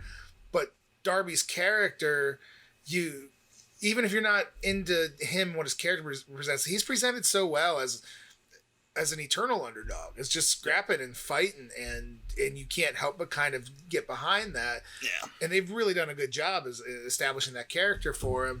So obviously taking on Punk is putting they're showing a lot of faith in him. But going in, we knew it's not Darby Allin's match to win. No. It wasn't really about Darby at all. I didn't expect him to win either. And also, can you never compare? That's enough. Okay. Come on, buddy. Had to make his one appearance. Darby Allin's got a punk/skateboarder aesthetic. Okay. Yeah. Jeff Hardy is a juggalo and listens to Korn, is what I think of him. So don't ever compare the two. No, there is a big difference. I hate Jeff Hardy. I would agree. I always liked Jeff Hardy, but He wears Jinko jeans. Well, what Jeff Hardy meant he's new metal guy. He's new metal. 899. I'm just messing. I never enjoyed his theme songs either. They always sounded very cheesy, new metal-ish. That Writing on the Wall song, that's not bad. I'll take it. I don't know. New metal left it bad. I don't know. I grew up in that era too. Yeah. I wore Jinko jeans and shit, but there's still a lot of new metal that leaves a bad taste in my mouth. Although I cannot. I don't know if it was the first one, but that Head PE album was great. Oh, Fantastic. it's incredible. That's like a classic. Yeah, Broke. So yes, good. yes. Yeah. We talk a lot about new metal Completely and off the subject, Jenkos and nothing about the return of CM Punk after 7 years. Well, that's because you had to bring up terrible Jeff Hardy. But there's comparisons. Jim Ross compares them all the time. Jim Ross is the worst commentator is alive right now. Charismatic Enigma, and what is he? Mysterious Enigma? Is that what I don't know. JR sucks. Mysterious right now, and Enigma mean the same thing. So you're right. It's a jackass. An enigma is something you don't quite understand. Before we get into it, before we talk about Punk, because it's going to be a big one, can we talk about actually in the last match too? Because me and John texted each other last night about how pissed we were. Jericho comes off the top rope, and MJF catches him in midair with a code breaker. Yeah. Not a one of them. With his own move. No. Not one of them call it out. Yeah. And, oh, what a counter by Jericho there. And then Shivani's like, not only the knee, but he pulled his head right into it too. It's like, so the copes of Jericho's fucking move that you call later when Jericho hit They it. describe it in detail, but they won't name it. Which usually Excalibur will be the one to kind of like hone in the old guys and be like, he actually hit Chris Jericho's own finisher on him, like you were waiting for it. Yeah. And it didn't happen. No. With they're not good. what throws them off, I think if it was a 2-man booth, Tony Schiavone is as good as he ever was. Yeah. And Excalibur, I think, as goofy as you think he looks wearing his mask live, dude, when he's on mic, he is such a good play-by-play calling the action guy. If you got Jim Ross out of there and it was just those two dudes feeding off each other, it would be so much better. Even Taz and Excalibur are awesome together. Taz is really good. Taz has always really been good. Those two are so good together when they do. Tony's bringing real life excitement to it, which is good. He might be a little slower behind, and I don't even care. It's not like I'm sitting here and Mark saying, "Oh, you got to call all the moves," but they needed to call out that he hit Jericho's own finisher on him. That's a big plot point. They did that on purpose, I'm sure. Yeah, exactly. And it didn't get called out at all. And the bad thing is once you start. The WWE, in fairness, you don't even hardly notice them all that much because they are such a machine. Yeah. It's just fed and it's ran the same way. But it's not really bad. It's not like they mess up. I don't know. I'll tell you what, Pat McAfee's a great addition. Pat McAfee's Pat amazing. McAfee. Yeah, I liked him already. I watched him on YouTube, but he's a great real addition. life enthusiasm, man. He knows the product. He gives a shit. He's a fan, and he's having a great time. That's the other. And they let him. They don't He'll stand up and get the crowd involved. Oh, him with Nakamura. Yeah. And the fact that they it seems like they just let him do it. They're not cutting him back too much. It's fine. No, it's authentic, and you can get behind that. yeah, the Jim Ross is awful, and he's the voice of our generation. That's fine, but that was 20 years ago. But he's not No, interested he's- in this product. No, I don't think so either. Bullshit. This is a job for him, pretty It's much. a job, and he takes his job seriously. I don't say that he doesn't, especially behind the scenes. But no, I don't. If you listen to his podcast, he'll say without saying it. He doesn't like Yeah. it. His heart's not in it. Let's slap your damn leg. But so far, this pay-per-view shouldn't be anything that he didn't like too much. Oh, I wouldn't think so. I wouldn't think so either. But yeah, I do like what Jim Ross says. We're gonna dive through the ropes on top of 10 guys. Well, how many times have you beaten him with that? So maybe you're not that good at it. Yeah. But speaking of their commentary, I think if he left and it was just those two, I think it'd be awesome. I think Excalibur's a pretty straightforward guy. Tony's pretty straightforward, but he can get a little goofy. Like he loves Britt Baker and all that stuff. And they joke about it being his girlfriend and stuff, like cheating on his wife. But like, I think those two, or if you just put another guy with them that is not doesn't know what he's calling half the time, doesn't know, like Malachi Black comes in. Did you watch that debut? I did not. Sorry to get off on a tangent. Excalibur's trying to say, that's I know that guy, but that's not him. That's Malachi Black. And Jim Ross says, well, that's Tommy End or whatever his name is, and then calls him Tommy End like 3 more times. And you're like, no, Excalibur's trying to sell his name, you idiot, and you're just you don't know what's going on. You don't bring in a huge star and go, well, whatever his name is. Yeah, that's exactly what he did. I'm gonna have to bring this up later in a later conversation because it makes sense to something. But I see what you're saying. I didn't notice that because I did see the clips of Malachi Black's debut, and I didn't notice that at all. Anyway, that was a tangent about how JR sucks. All right, well, let's finally get into this. Is a big one. CM Punk. Yeah. First match back in 7 years. I got negative things to say, but I don't want to start with that. And it's not negative about what this match was. It's a little negative of where we're going to go. Mm-hmm. So I guess let's talk about the match itself first. The match, whether it was intentional of Punk maybe working a little slower, or to show like, hey, he's getting his feet back under him, because it finished. Last 5 minutes were absolutely really good, and I was brought back in. And it's hard to expect the world, but I'll go ahead and say it that I'm fairly bored, I think, for the first half of the match. Yeah, especially for what we know these two guys can do. Could do, yeah. I even wrote down it was a lot of build-up. Of build-up. Like they were... it was just a lot of build-up. It was very slow to start, and it was fairly technical for like the first 10 minutes of it. Which is why... It was good. It was well done. It was just... The decision to put these two together... When you're saying you got Darby Allin's one of the top baby faces, and obviously Punk coming in is the reaction he got and the position as a baby face, makes you wonder why they didn't have a. Now is Ricky Starks hurt? Is he available to work? No, he's good. He's good to go. Makes you wonder why wouldn't they have like a shithead heel? Yeah. That could then maybe out quicken Punk a little bit and show that, hey, I'm sharp, I'm fresh, I got this, you don't, old man, because it made Punk's way bigger, so it made him kind of just grinding Darby to a halt, where the crowd really wants to be into Punk, but like there wasn't any reason to, because he's kind of grounding the smaller opponent that the fans also like. Yeah. Again, the last 5 minutes kind of brought them to their feet, but they're in Chicago with CM Punk, and they're not fired up for the whole match. They're not all that fired up for it. No, that was the surprising thing to me, is that I kind of thought that Darby Allin would be a good guy to test Punk, especially with all the shit he's been doing lately. And that's even what they built it up as. Yeah. And then it wasn't that at all until, like you said, maybe the last 5 minutes. They got that big corner spot in where Darby Allin flipped into it and fucked his back up or whatever. That guy's going to be paralyzed soon. I don't know how he's going to do it, but yeah, like it really wasn't what they were building it up to be until really the very end. And even then, that was kind of lackluster. The only ring rust thing I saw is like it was so obvious through the match how they did a lot of rest holds and a lot of like, and you could just tell Punk was calling the match. Oh, was calling everything. It was, holds, but it was so obvious. Yeah. Like it's like, man, I used to never see you do that. So so and that's another thing for the match to be that way. It looked like Punk was calling it. So no, there's on him. I'm guessing for the most part. There was even a spot where Punk was bent over waiting for Darby to flip over him and do his move or whatever, a little too long. Like Punk could have pulled that off if he would have just sold it a little more, but he was kind of just sitting there waiting. So you could tell he's got to knock off some ring rust. 7 years away is a long time. Yeah, it's a from anything, for sure. Time, and you knew for what Punk would be getting into shape. Is he wasn't going to come in out of shape by any means, but ring shape's a whole different thing, and ring awareness is a whole different thing, and being in front of a live crowd is a whole different thing. And he's in his 40s now. Yeah. I mean, 7 years. Think Looks about great what for we could 40s, do though. physically 7 years ago that we just don't do as good now. Like, your body just slows down. Yeah. So, I'm certainly not going to say it was bad. Or, I mean, I can say underwhelming, but not disappointing. I don't want to go that far.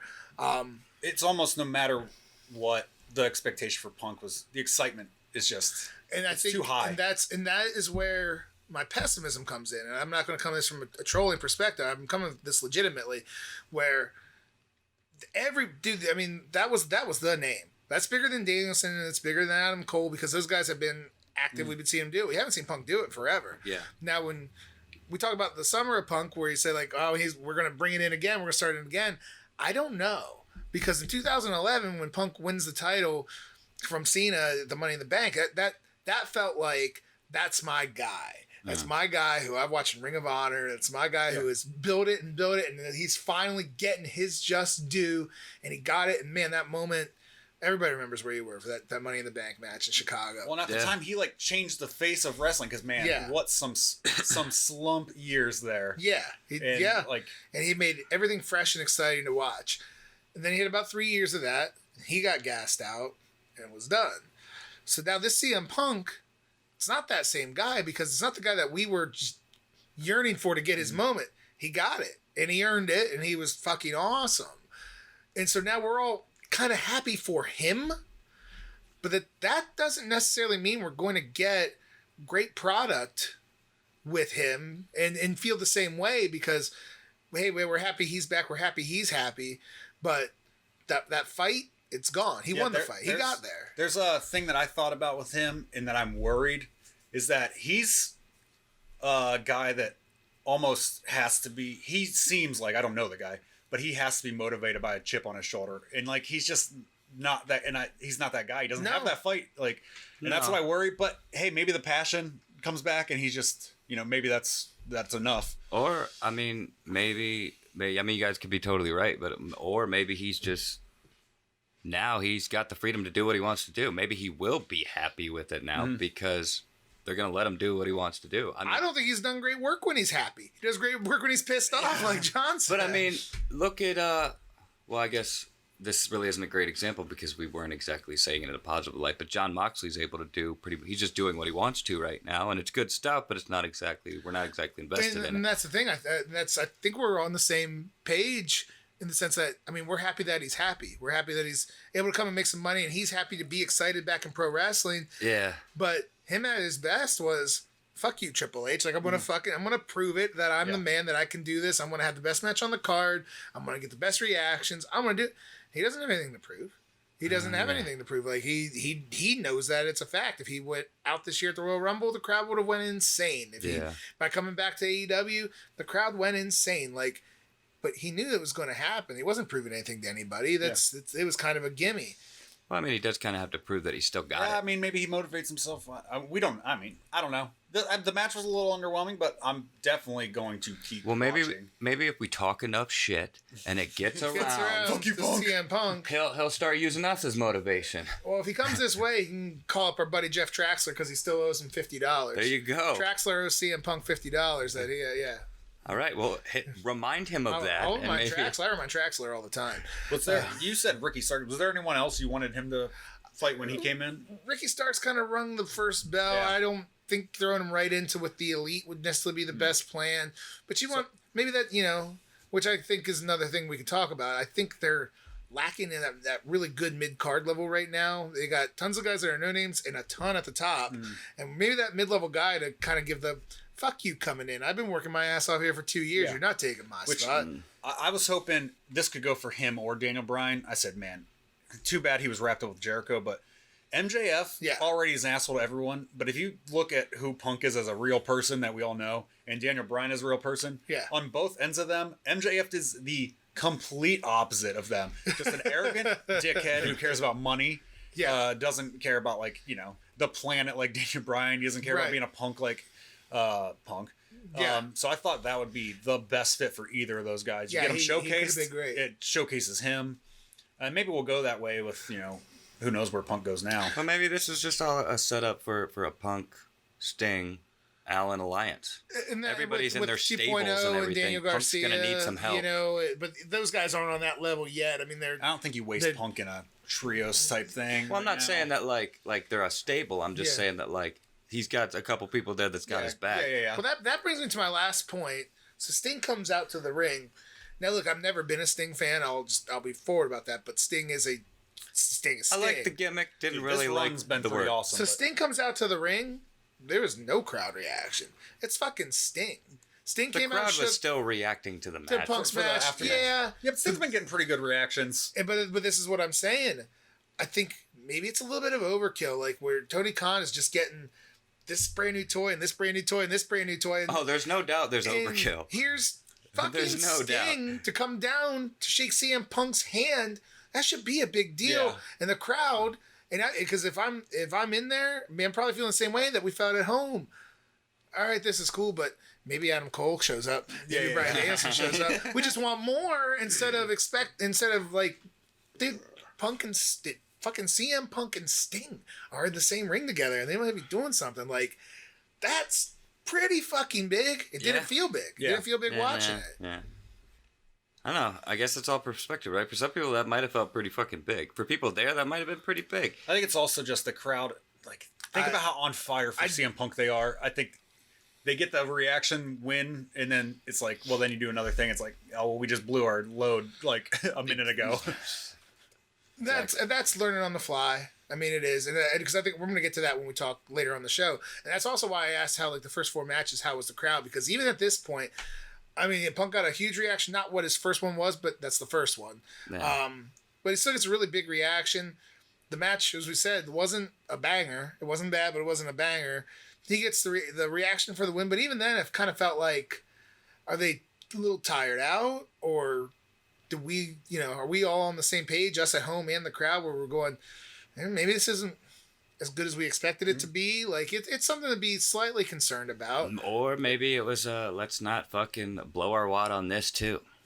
You know what I mean? Like, let's give them something to desire from here on out. It also slowed down for most of the match after what you said is the best match on the card. That's so a it's good like point. That's true. It's hard to follow. When you say, let's not blow our wad, we can all agree. They blew their wad. They blew their wad. There's no doubt about it. They blew their wads. They blew But what a I'm few saying wads. is maybe Darby Allin and Punk were just like, look, we know what's about to go down tonight. Let's not over fucking do it. Let's put on a good match, but leave something for the future, sort of deal. I think this would have been a better match if it wasn't his first return. If this was a Dynamite match, it'd be pretty solid. But I think I think it's also our fault. You set the expectation. You know what Darby Allin can do, and CM fucking. No, Yeah. It was definitely missing that thing that put it over. Yeah, and I'm not even saying just because of what they did in the ring, and we'll say, hey, it was a 3-star match when we know it could be 4 or 4.5. Like, I'm not saying that.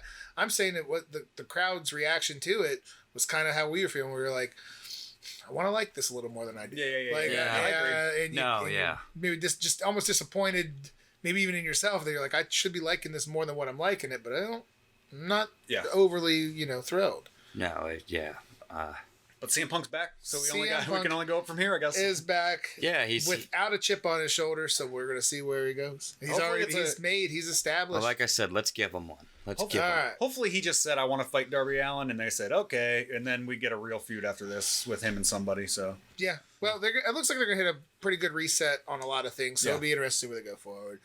Folks at home, listening, watching, if you want to go pee, walk your dogs, get a bite to eat, this will be the time to do it, because we're going to talk about a big show match. Yeah, this is actually, that's a good segue here. This is actually the one I missed. What's the matter? So fucking bad. It's so bad. You scared me for a second. I thought I blew something. No. This one I missed completely when I took the dogs out. We do a great job of this pod, and it's awesome having John here, but there's only so much we can do. We can't polish turds. No. I know.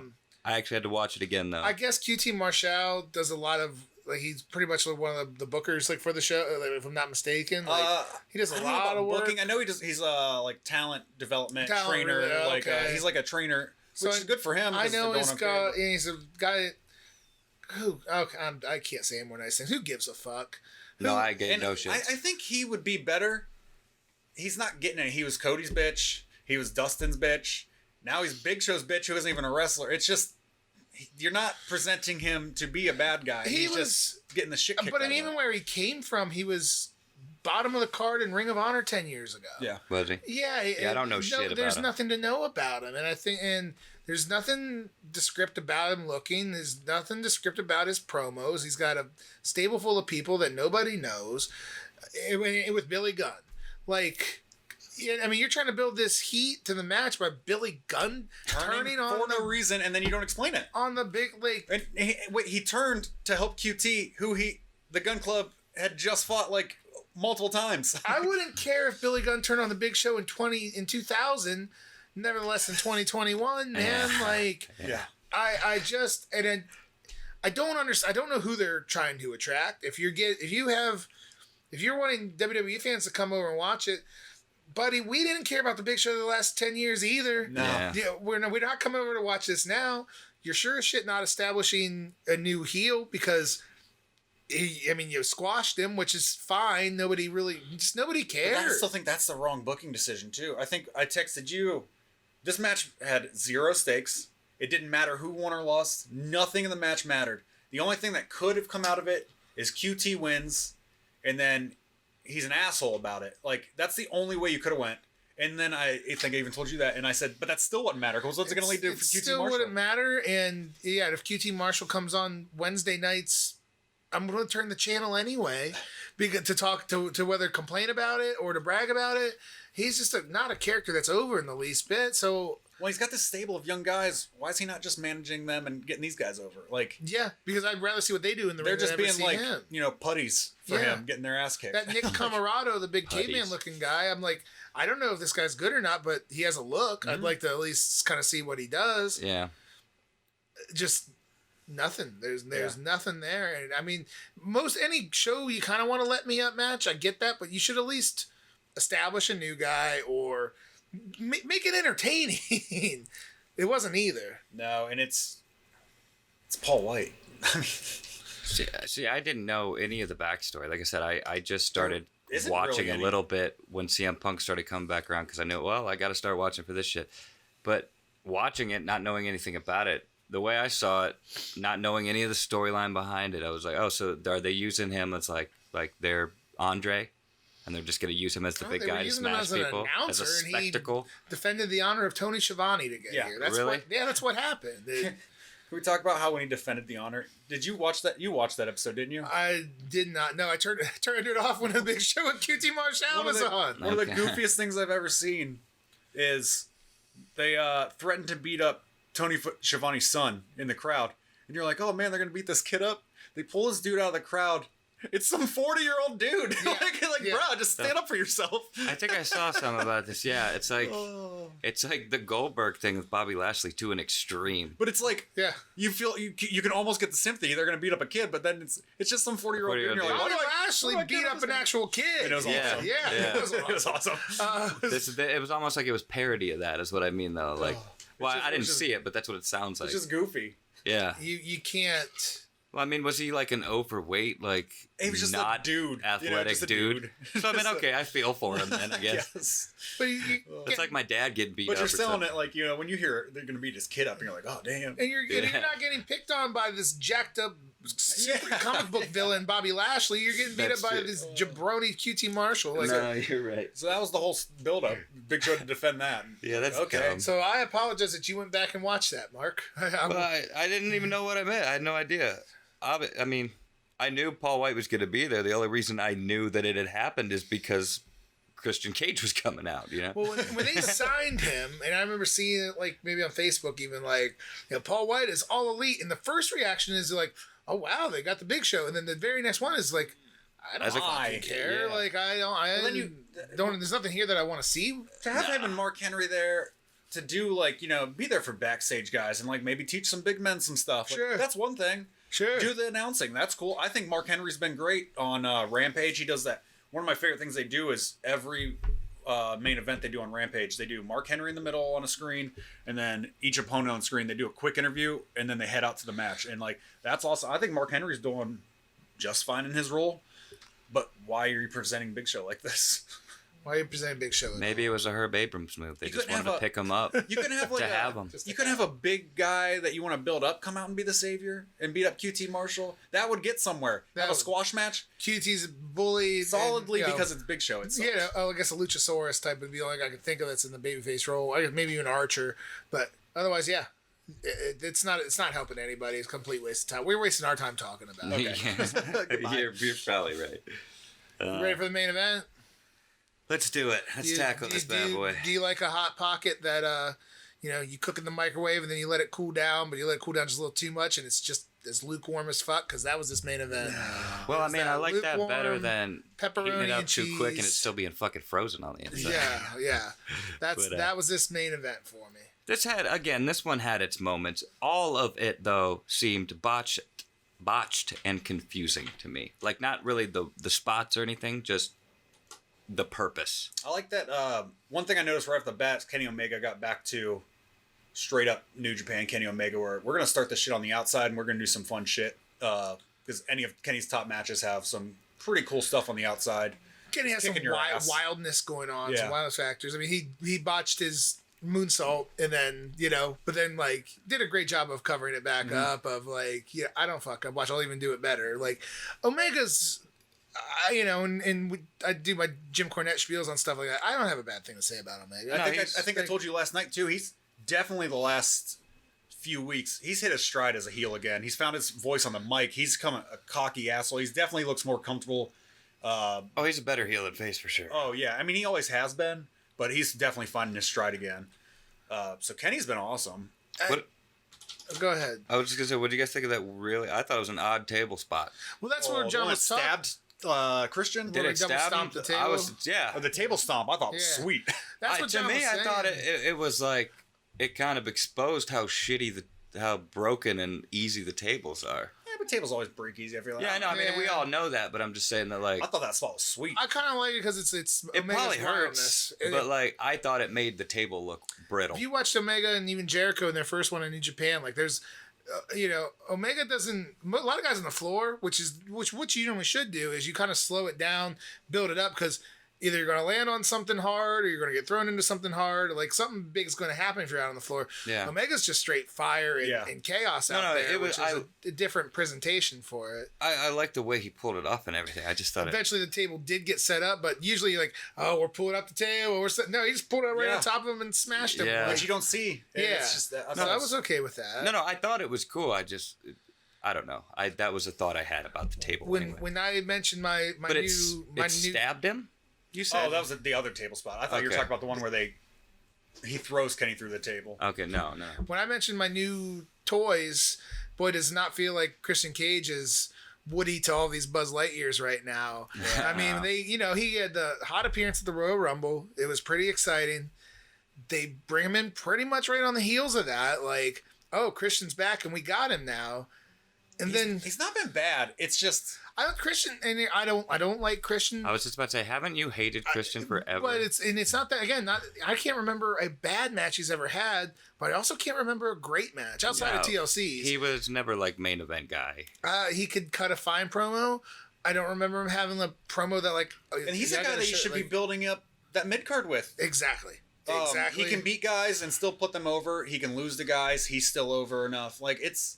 He could have took on Big Show just now, right before this. Yeah, he could have been the savior. That could have been a halfway decent match with him. We got to this match, and it was a main event that I don't think anybody wanted, to be honest with you. I don't think the crowd wanted it. People were so set on a month ago that it was going to be Hangman Page, who's nowhere to be found. Well, from what I read, they backed off because I think they had all this stuff to do. Yeah.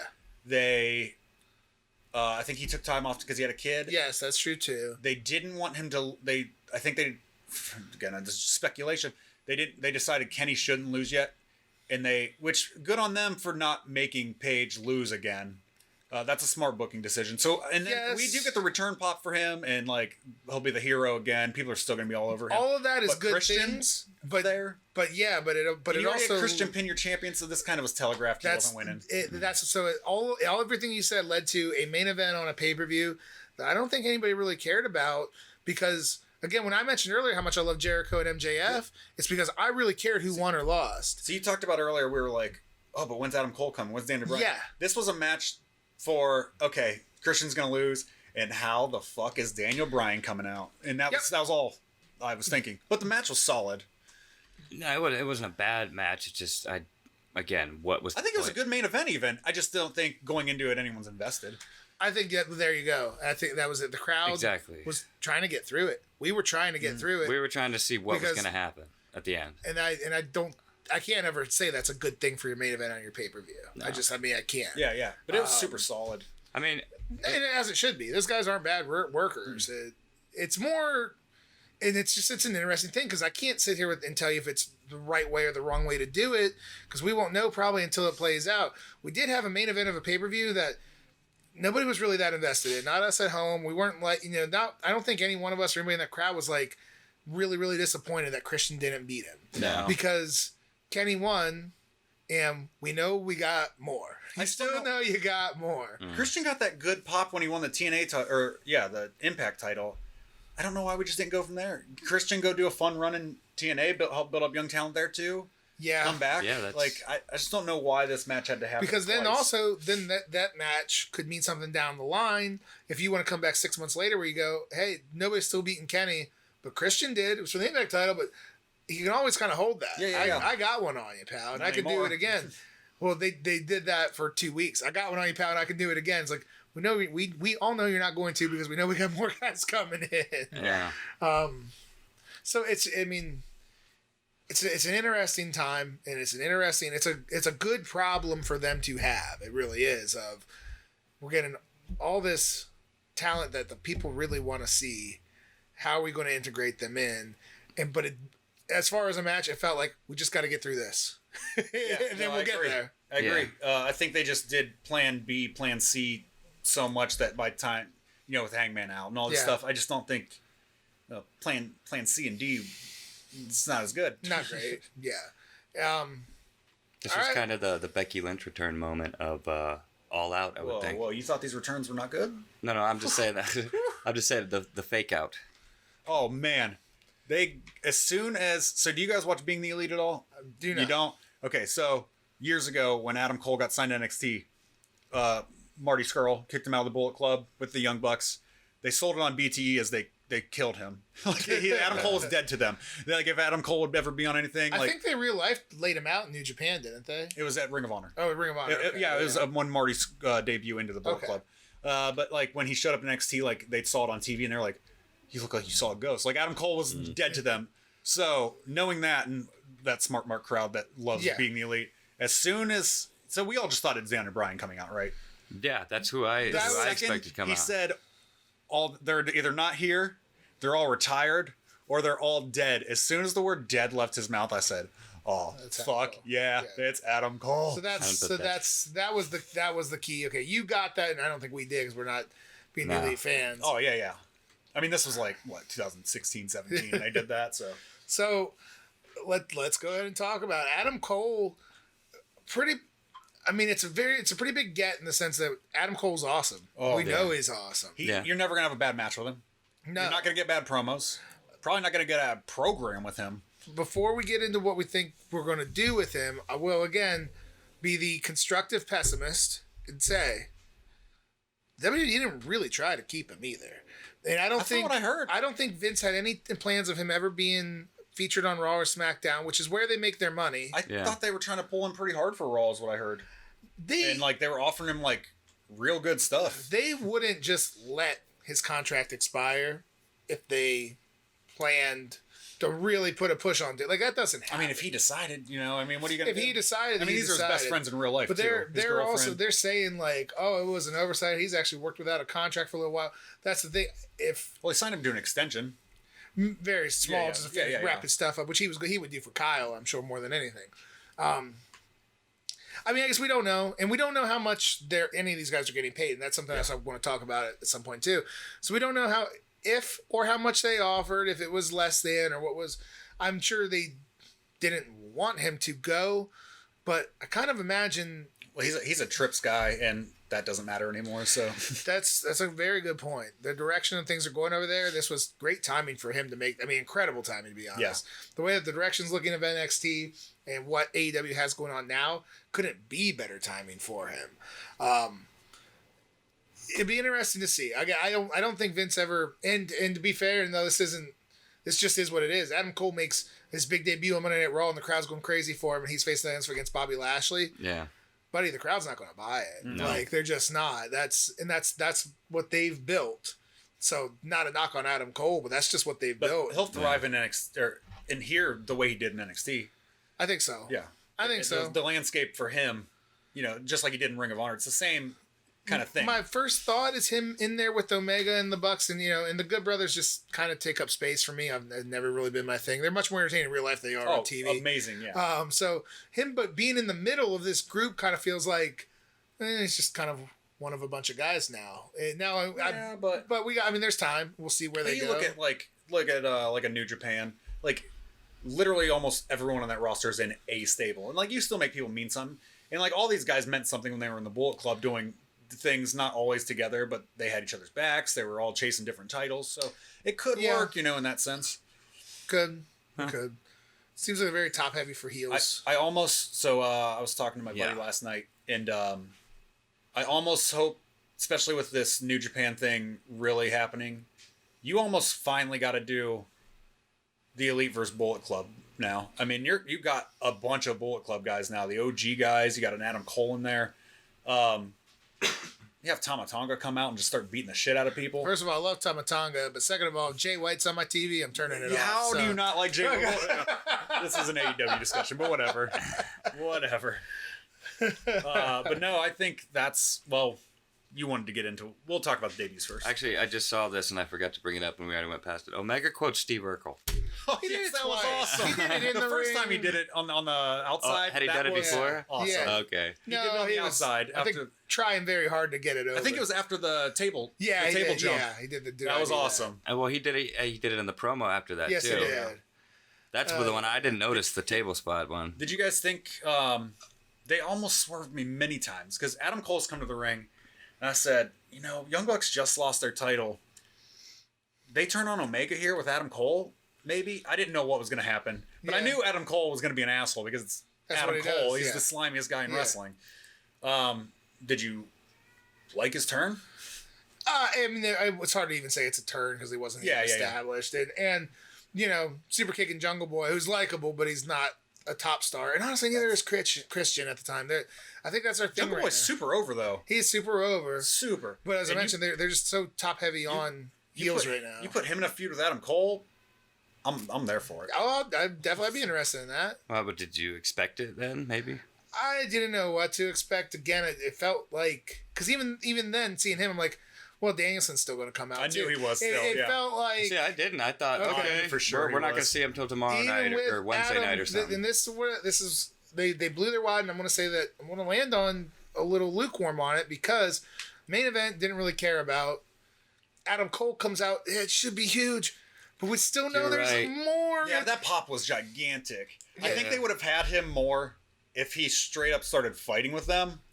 I think the fact that he turned killed the return a little bit. The kick of Jungle Boy deflated the balloon immediately. Yeah, because he got the biggest Adam Cole baby pop. Yeah. But yeah, it's just like it's not a triumphant return. He's gonna get the Adam Cole baby, no matter what. Yeah. He's heel baby face or not. But I mean, it really is. It's like here's this match with Christian, and then again, I'm gonna try to be the Joe Schmo public. I don't like Christian, but so here's this match with Christian that we just brought in a few months ago, and it's a big deal against Kenny Omega. That should be a big deal. Well, here's this burger that's really fucking good, but you already know after this burger, it's always a burger analogy every time. After this burger, you're gonna get an amazing piece of chicken after this burger. So you're like, man, okay, this burger is good. This is a burger that I've always wanted, but I'm really looking forward to that fucking chicken. Well, here comes Adam Cole.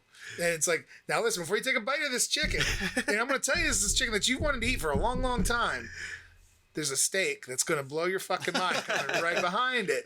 And so you don't get to fully enjoy what you're eating. You don't get to fully enjoy what they're giving to you because you just know there's something coming behind it. It's constantly being outshined by something else. And now that it's all here, and now that because besides John Cena, I don't know who else they can bring over that'd be bigger than what they have right now. Brock Lesnar and Cena. Yeah.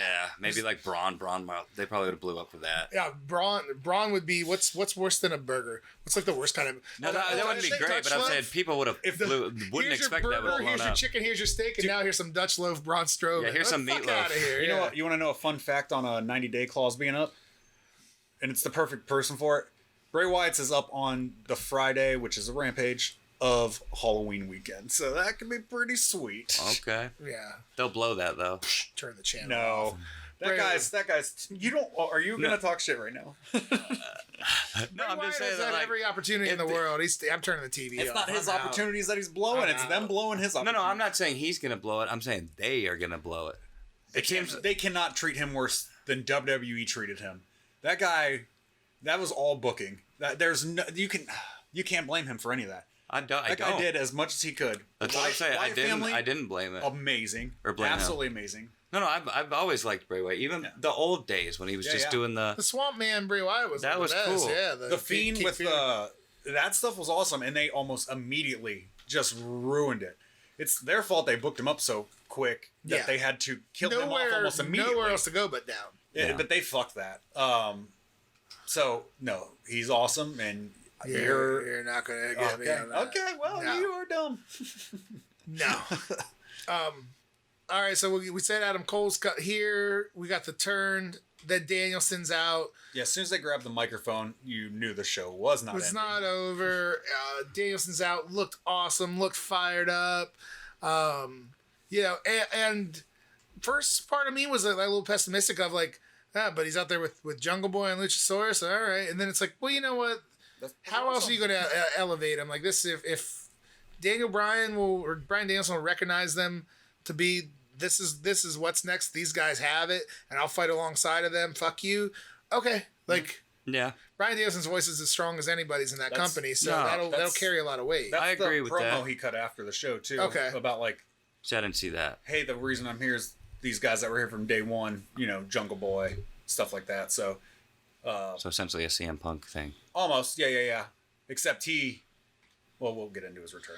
I think Bryan is going to be more, I want to wrestle and do everything that I want to do. Yeah. Where Punk is, I want to do everything I want to do, but it's not even just about wrestling. It's about changing culture and everything. Bryan just wants to wrestle the way he wants to wrestle. Yeah, I feel like Punk wants to redeem himself, legacy. You know what I mean? As he should. Yeah. So, Daniel Bryan cut a promo after, and he basically said there were like 3 reasons he's there.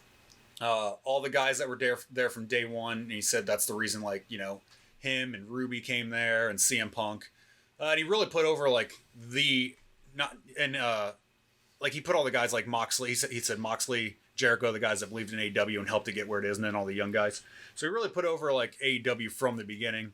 And then, Punk said he stopped wrestling when he left Ring of Honor, basically. Mm-hmm. And Daniel Bryan cut a similar promo, but he said, I never stopped wrestling. I brought wrestling to where it didn't belong. And I said the word wrestling when I wasn't allowed to say wrestling. And he actually said, I love WWE. Like, he said he loved where he worked, but he wanted to come there because the talent's insane right now. And that's just what he wants. And then his third reason was just that he wants to keep wrestling. So he wants to keep wrestling. And the crowd went apeshit. Yeah. I mean, I agree with you that what else are they going to do with him? Team him up with them and go against them? Yeah. But I think they could have done it differently. I think he could have done it better. I don't think he should have came out to music. I don't know how much. If it was supposed to be a surprise, as if I even wrote it down, as if the Elite didn't know he was there. They run the fucking company. Well, you gotta, suspend what they should have. disbelief. Yeah, but I mean, they could have at least had him like show up out of nowhere with no music. They had music for him. I will defend. They run the company, but the only guy they kind of really sell that does that on TV is usually Cody. You know what I mean? Like or like Moxley will come out of the crowd and shit. You know what I mean? But like I'm thinking I don't know. I think they could have been a little more clever about it because I saw right through it. You know what I mean? Yeah. Well, and again, I mean, not to go back to my burger to steak comparison, but you did know everybody still knew it was coming. You were happy he was there, but you weren't surprised. You could at least try to. But it was. I didn't have to be surprised.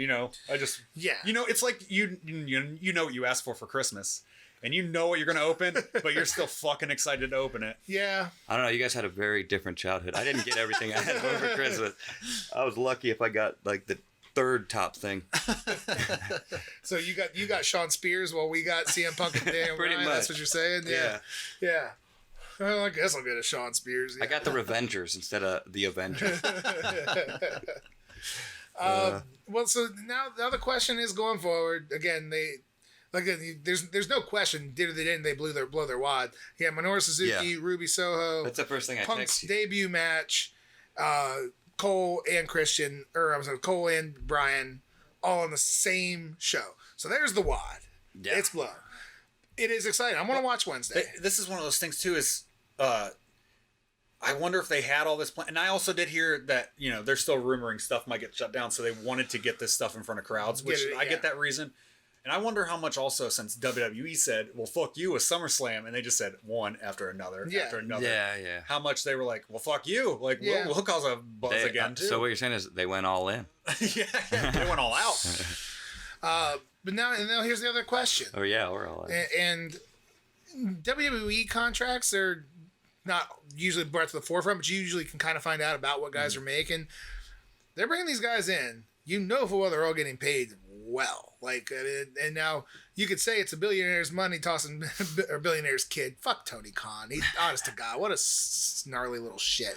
It's daddy's money. He hasn't done a fucking thing. Oh yeah. So there's a cardboard stand up of his dad in the back, like just in the offices and shit. And people take pictures of that shit. Hi. So they're throwing money around.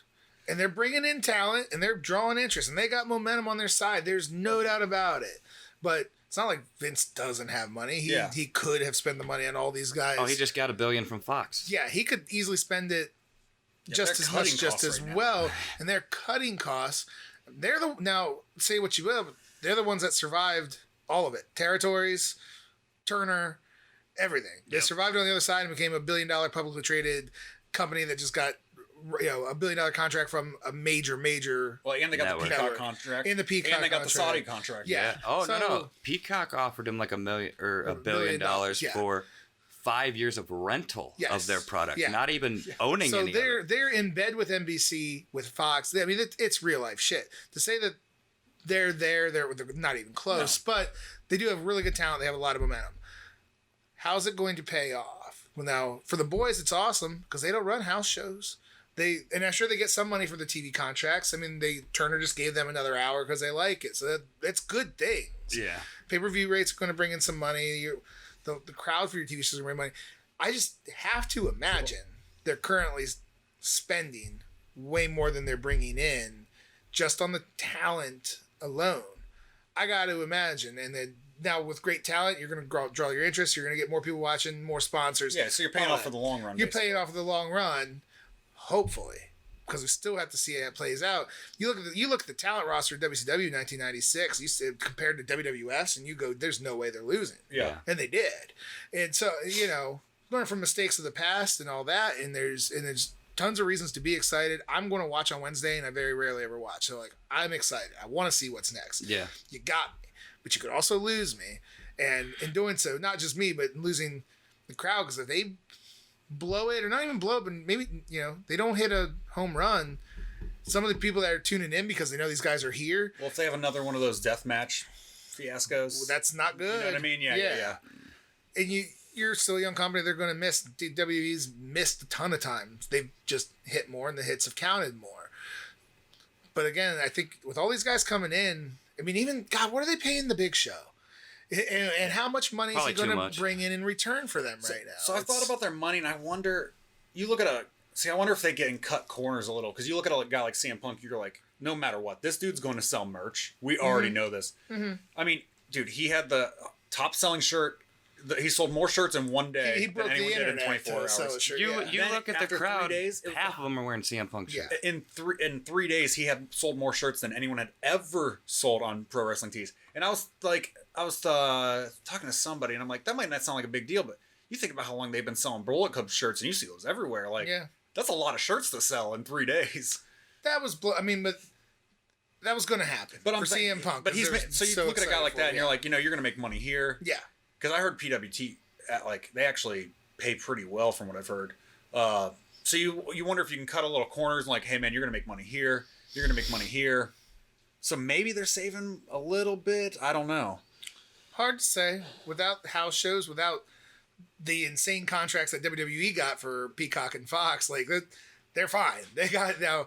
The Khan family has the money, but you don't get into any sort of business without the intention of making money. That's just not what you do. I'm sure they got in the first few years of this knowing, well, we're going to be losing money. Yeah, of course. Well, I mean, I'm sure they shelled out a shit ton for a video game that they're developing now. Yeah.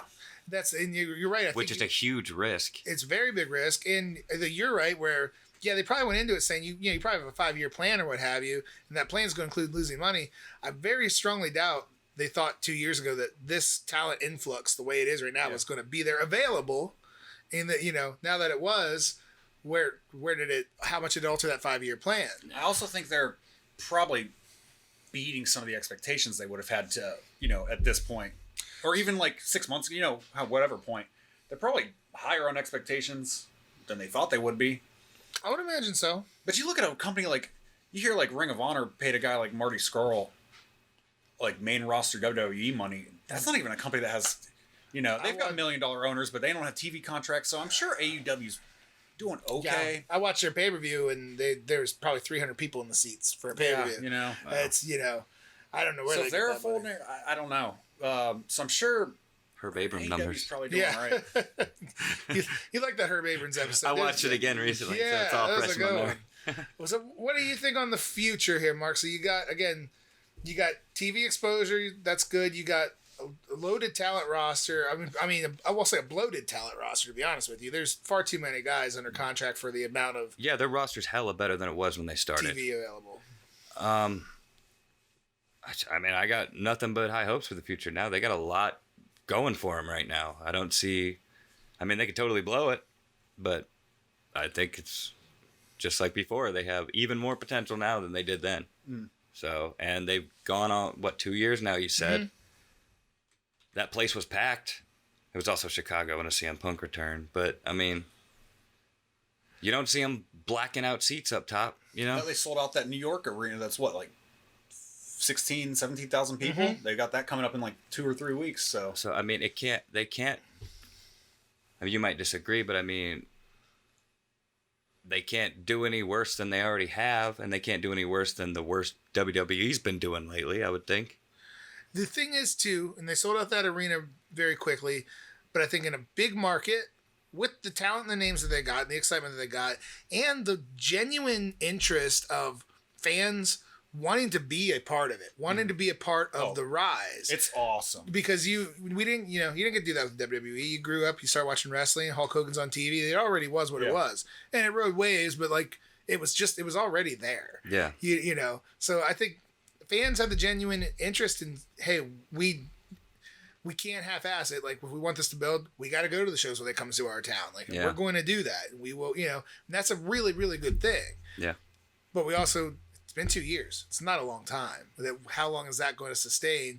At some point, it's going to, it's going to be, you don't go to the WWE every time they come to town because they're always going to come to town because it's the WWE. Yeah. And, the WWE is what anybody would think of wrestling. And, you talk to somebody who doesn't know anything about it, they'll be like, I saw another show on. It wasn't WWE. It's like, well, it was AEW. And yes, they're definitely number 2 and they're doing well, but they're not WWE. They're not UFC. They're not Kleenex. They're not the name brand yet. And they may never be. So it's going to take some time to really hold your own, have a product that people really want to see, because eventually the idea of we got to go out to the show because we got to help build them is going to go away. Yeah. I'll go to all of them, but yeah, you will. Glad you enjoy them. No, I think I agree with the majority of that. I guess it's I'm lost now as to what I was going to say. I had it, but no, basically I agree. They are doing exciting things. There's things that I'm genuinely getting excited about, and I think that's one thing they've got that WWE doesn't. They're not really doing anything I'm genuine excited. They have things that I keep sticking around for.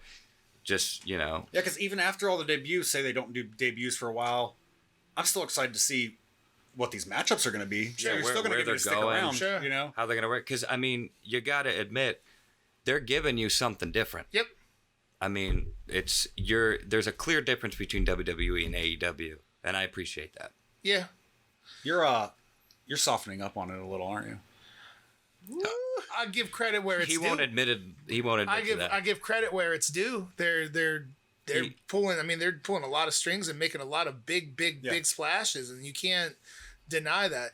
I said before we started recording, right when I got here, I said I wish I could put my finger on and explain elaborately, because I just can't, of why there's some really good wrestlers and there's some really good matches, and it feels like a wrestling show, but still just feels less than. Well, you texted about I think last night even production value, but like, what are you gonna do? Like, you're still building up. That's gonna come in time. Yeah. I'm sure WWE wasn't great in the beginning either. You know what I mean? WWE's almost like screwed themselves on production, where it's almost too produced. Like, it doesn't feel genuine. No, you're right. But yeah, I think that stuff comes in time too. So I feel like that's probably part of your thing with them. But Well, and the thing is too, it looks like a good show, like the set and everything. Like, it looks good, but it kind of looks the same, and I think I'm kind of leaning on that too. I was watching it last night, and the crowd was into a lot, but then as they kind of petered out, it just didn't feel special. The talent coming in was huge because they're great talent. Anybody who's a wrestling fan will be happy to see what Cole and Danielson are going to do, but it didn't. I don't know. Didn't feel big to me. And there's Bischoff says you can either be better than, less than, or different than. Yeah. I think they need to be a little more different than. I think by putting in an arena full of people with a lot of talent you already know is cool, but we've also been there, and I know what Punk can do. Again, like I mentioned earlier, we came up with him on the rise, so now we know who he is, and man, it's awesome for him that he's back. But am I super duper excited to watch more Punk wrestling matches? No, because it's the same Dan. Being the same Dan isn't necessarily good. Danielson's amazing, and so you got a couple matches right off the top. Like, man, I really want to see that. Even then, it's the kind of same Dan. Whereas MJF is different, and MJF had my full fucking attention the entire time. So, like, integrate all of that, create something that really gets the fans buzzing, because bringing them in has them buzzing. That's great. Now you got to get something to keep us. And I guess it remains to be seen. I will be hopeful. I'll be optimistic. I'll give you that. I'm not softening, but I'm optimistic. Can I give you that one? One of your biggest gripes is, it's just a car crash shit show wrestling. But the main event got a little, Everybody coming out at the end was a little car crash, but other than that, no, it was pretty tightly solid ran. wrestling show. Yeah. And it wasn't a spot fest in almost anything other than the Bucks. Kenny had a couple spots that were crazy, but I mean, nothing. Even Darby didn't have a spot fest. So, I mean, they're getting down to base, and the crowd was still into the matches. Yeah. So, I'm coming out a fan of the show. Especially from a production standpoint, this was the tightest show they've ever done. Like, it moved along quickly. Yeah. There wasn't a lot of filler time. Yeah. They threw like a promo or two in there. I mean, even the matches were super quick. Like, it was a tight show. Which WWE is almost too good where they trick you on that. Some of those video packages last forever. A long time. A match. And those entrances can last a long time, and they're all done really, really well. Yeah. So, because Lashley and Goldberg was not a match I cared to see, but man, you watch that video package and you're like, shit, they kind of got me here. Because they're good at it. Yeah, they'd have their video package and it would last maybe 30 seconds, and the match is starting, and it's like, oh no, that's a good thing. Like, there's nothing wrong with that. Like, you're paying for wrestling, and we're getting more wrestling. Like, that's nothing to be upset about. I think this is I don't think it's their best pay-per-view, but this was probably one of the most solid. So solid through and through, and it didn't have a crazy monumental moment match-wise. Like the Daniel Bryan and Adam Cole coming out were amazing, but I don't think you get I think the most standout moment of the whole thing was the tax shoe. The tax shoe. Yeah, that's probably the most the Lucha Brothers today. Winning was probably the biggest standout of this match or this pay-per-view. But even so much happened afterwards, I forgot. Like they even Yeah, no, you're right. No, and that's the it's thing not really that a you standout, I gotta guess. be careful on, because they can't do this every time. They can't give you Bryan Danielson and Adam Cole and every single time. It just can't happen. They give it to you now, and it's awesome. It's got me, who doesn't watch the weekly television, ready to watch the weekly television. Yeah. This is where it got me in. I'm watching way more regularly than I was before. Yeah, like I said, this is where like you're not going to be able to do the debuts, so get me excited for the matchups. Because I don't think we're going to have the same situation. Like you said, Punk, you already know what he's going to do. I kind of feel that way too, but I'm excited for that guy on the mic. I'm decided him in storylines is See what his story is going to be. Daniel Bryan, though, I don't care if it's the same or not. I want to see him fight all the time. He turns anything into gold, so I'm so excited for that. I'll tell you what, CM Punk goes heel here, he's going to hit gold. Oh, heel Punk's the best. He's gonna. They're the abundance You of already fucking got heels. you already got the push of the. You get somebody turning face a little bit. Do a shocking MJF face turn or something. He's in his best as a heel. Now, him being gone for so long, there's no way he couldn't get a babyface reaction. Whereas Adam Cole was just a heel on our TV 2 weeks ago. It wasn't. Yeah. It's completely fine for him to come in as a heel. But I think if and when Punk ever does a heel turn, it'll be gold. I think so too. He's that 434-day run that he had, where he turned heel in the middle of it, and it was amazing. Macho Man stuff. Couldn't they technically? There's Gallows is there. Do the Straight Edge Society? They could bring that back. Too. That chick's there too, isn't she? They could bring that back. Is Mercury still even? They'd have to change the name, probably. Remember. No, he was with like Ring of Honor for a little while. I think he's just kind of out there, old Joey Mercury. So Straight Edge Society can definitely be back. There you go. Dude. Put Doc Gallows in there. Doc Gallows and Anderson need to be doing podcasts and not be on my screen. They're channel changers. For me. They've also, which they're not even AEW guys, but they just make them such. They're just hench. You know, like that's just it on there. That's kind of what they always were. Even in WWE, they were AJ's guys. Henchmen, yeah. That's what they brought them in as. They at least showed personality on there a little more. You know, here they're just straight up. But they used them as a mechanism to turn AJ heel. Yeah. The best thing is, hey, heel AJ was awesome. Yeah, no, it was cool. I could buy them with AJ. Them being with the Bucks and Omega and their goofy shit, it kind of looks like they wouldn't hang out with these guys in real life. What the fuck? Nah. Well, have you ever seen Sex Ferguson? Yes, they would. What, Chad Too Bad? Yeah, they might. Man, this has been an episode, huh? Dude, this is our first. I don't know if we've ever gone longer than this. This is 2 hours and 15 minutes. Hell yeah. So, depending on what might get cut out at the beginning, this is at least a 2 hour long episode. Well, folks, when you fire it up, if it's longer than normal, stick with us. I felt great about this episode. Yeah, turn it into a two-parter yourself. You can turn it. I've done it plenty of times. I see longer pods and go, I'll hour tonight, hour find tomorrow. a way to catch it. Yeah, do an hour here and an hour the next day. Exactly. If you stuck around this long with us, or you're on your second run, Stranglehold is still doing awesome, man. We got flyers and posters all around town. Since last time we've been on, Buzzbin has signed on to be our official after party spot, which show off your work, pal. That's our graphics guy. You can kind of see it. Is your boy and mine, Mark Thomas. But it's all over the Wrestlecast page. It's all over the Facebook page, all over my personal page. You can't miss it. Buzzbin, if you guys have never been, go before the show and check it out. I just went Friday. There you go. I've been there a few times too. I went twice Friday. He liked it so much. Went back twice. It's an awesome bar. Great beer selection. Like the coolest bartenders. I have known from other people too, where like the kind of it's like a metal bar.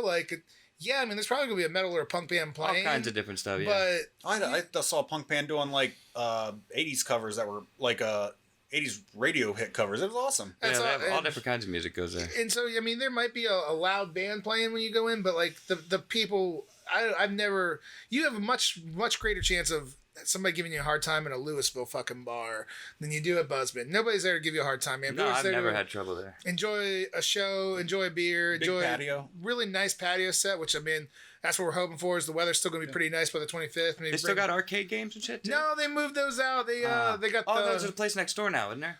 They own the place next door to it now. I don't remember. I didn't stop in the next door, but it's then, opened up. The next door they have a art and T-shirt shop and stuff and record and a vinyl, really cool vinyl selection over there too. You know me, so I you love need that to shit. go check that out. It's right downtown too, so like there's plenty of other stuff to do, like grab a bite to eat.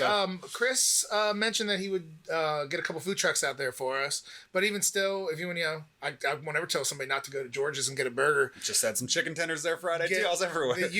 That's my downtown swing as well. So you get a bite to eat too. But immediately after the show, we're all going to be there. We're going to clean up as soon as we can, and it's probably 5 minutes from the fairgrounds, man. It ain't far at all. So make sure you check out Buzzbin, and if you're listening, check it out even before the show so you get a feel for it. It's a cool bar, good people. Chris, the owner, huge wrestling fan. Can't be more thankful. They're helping out a ton with his sponsorship. So really, really excited to share that news. Hell yeah. I don't know how many times we'll have to actually say that anymore, but we'll all be there. If anything else, we will. I might even bring a friend or two with me. There you go. Say hi if you go. Some lucky lady might be my plus one. But yeah, I guess. Is there anything you'd like to say before we go, sir? Nope. Catch me at your local Target. I'm at all of them, so I'll see you around. All right. Well, I guess it's an exciting time to be a wrestling fan. That's why us three of us just spent well over 2 hours talking wrestling. Well, yeah. We talked 15 minutes about the SWAT team at my house, but other than that, we talk some shit about heels, which I forgot to mention. CM Punk is in the third episode, playing quite a character. I've heard that as well. Yeah, I definitely want to thank you. I haven't seen Mark you in a while, but thanks. Oh, no problem, man. Jerrod's asked me quite a few times, just through shooting the shit, texting me, hey, we should pod soon. Like, never happened. Like, perfect timing holiday. That's it. Pay-per-view, perfect. So, thanks, guys. It worked out great. No, for sure. Dude, anytime. Like, you seem to be the AEW guy, too, so I'm sure we'll talk a little bit more of that as the years go on now. We didn't get the angry interactions back and forth, but that's because there's no Cody on the show. Last time. Boy, if there was Cody on the show, you'd get another one. So this show started at 10 stars for me, 10 out of 10. No Cody on there, and it could only go up and down throughout it. So that means I'm going to put it at about a good solid 16.5 stars out of 10 for Jerrod. I didn't even think about that. It already had that going. There you go. Before we go, I guess give him that. Out of 10, what do you rank the show? Oh, I mean, it's probably the best one I've ever seen. I'll go ahead and give it like a 7.5. Okay. I give it a 7 match-wise. Like I said, a couple matches could have even just been on Dynamite, but it was solid. Debut-wise, that might knock it up to an 8, just for the significance that this could cause. A ton of significance. I would agree. It might knock it up to an 8 for me with the debuts. I just wish they would have done them a little. Yeah. It might nicer. depend how this looks in hindsight. Like, what's it leading to? This might be an important, significant, game-changing shift. Who knows? I think that's what we're landing on. I think it absolutely is. Hopefully for better, but possibly for worse. But this is kind of that really pivotal point, and we're going to see which direction they really shoot from here. For sure. What do you give it? Did you say 16.5? No, for real. I think I'm about with John. I think match-wise. No, I'd have to go back and watch the other ones, but nothing was really offensive besides QT and Big Show. So I'm thinking it's about a 7 probably for quality, and then you can't beat you can't get bigger than Cole and Danielson at this moment, so it's going to be probably like an 8 out of 10, but with no Cody. Nice. 29.5 stars. Look at that. You gave it a 0.5 more than me. I can't believe it. And more than him. Shit. 29. No, you said 8. I said 8. 29.5. All right. Well, anytime Cody's not on my screen. The Malachi Black promo was good. I mean, I texted him. I said, "How can anybody let a talent like that go?" It's beyond me. That's another guy that he's another guy that you heard he had so much in his own development, like ideas wise, and that's where I think a guy like Bray Wyatt would thrive. And it looks like Miro is. If Bray Wyatt can come in here and have a little creative control, like Malachi Black's getting, I'll still cheer the channel. Well, they even started doing them. With Malachi Black at WWE, they started doing that gimmick. Cut the legs out from under him. Just completely took it out. And then he lucked out with a 30-day no compete instead of 90. So yeah, it's right there. Man, we covered it. We covered a lot. 2 hours, 20 minutes this one, guys. Don't forget to like, share, and subscribe. Follow us on Facebook. Helps a lot. Any rating on the podcast providers and shit helps. Helps a lot. Buy an Ohio Wrestlecast shirt. Yeah. The pink and black one, the Heart Foundation one with us 3. We love it. We haven't bought it, but maybe. I'm gonna get on it. I just gotta. I'm doing good right now, so I'm gonna get one. I got a lot of stuff going on. I'll get one later. I didn't know they were available, but I'm going to get one. There you go. You do now. You just sold one. You want to find the site? It's on the Ohio Wrestlecast Facebook page. We lost our signal. We might be talking to nobody. Oh shit. Oh no, it was the monitors going out. Now they know. Scared me for a second, dude. I think we're here. Let's take it home. All right, now with that said, bye, internet. Bye. Hi, Walt.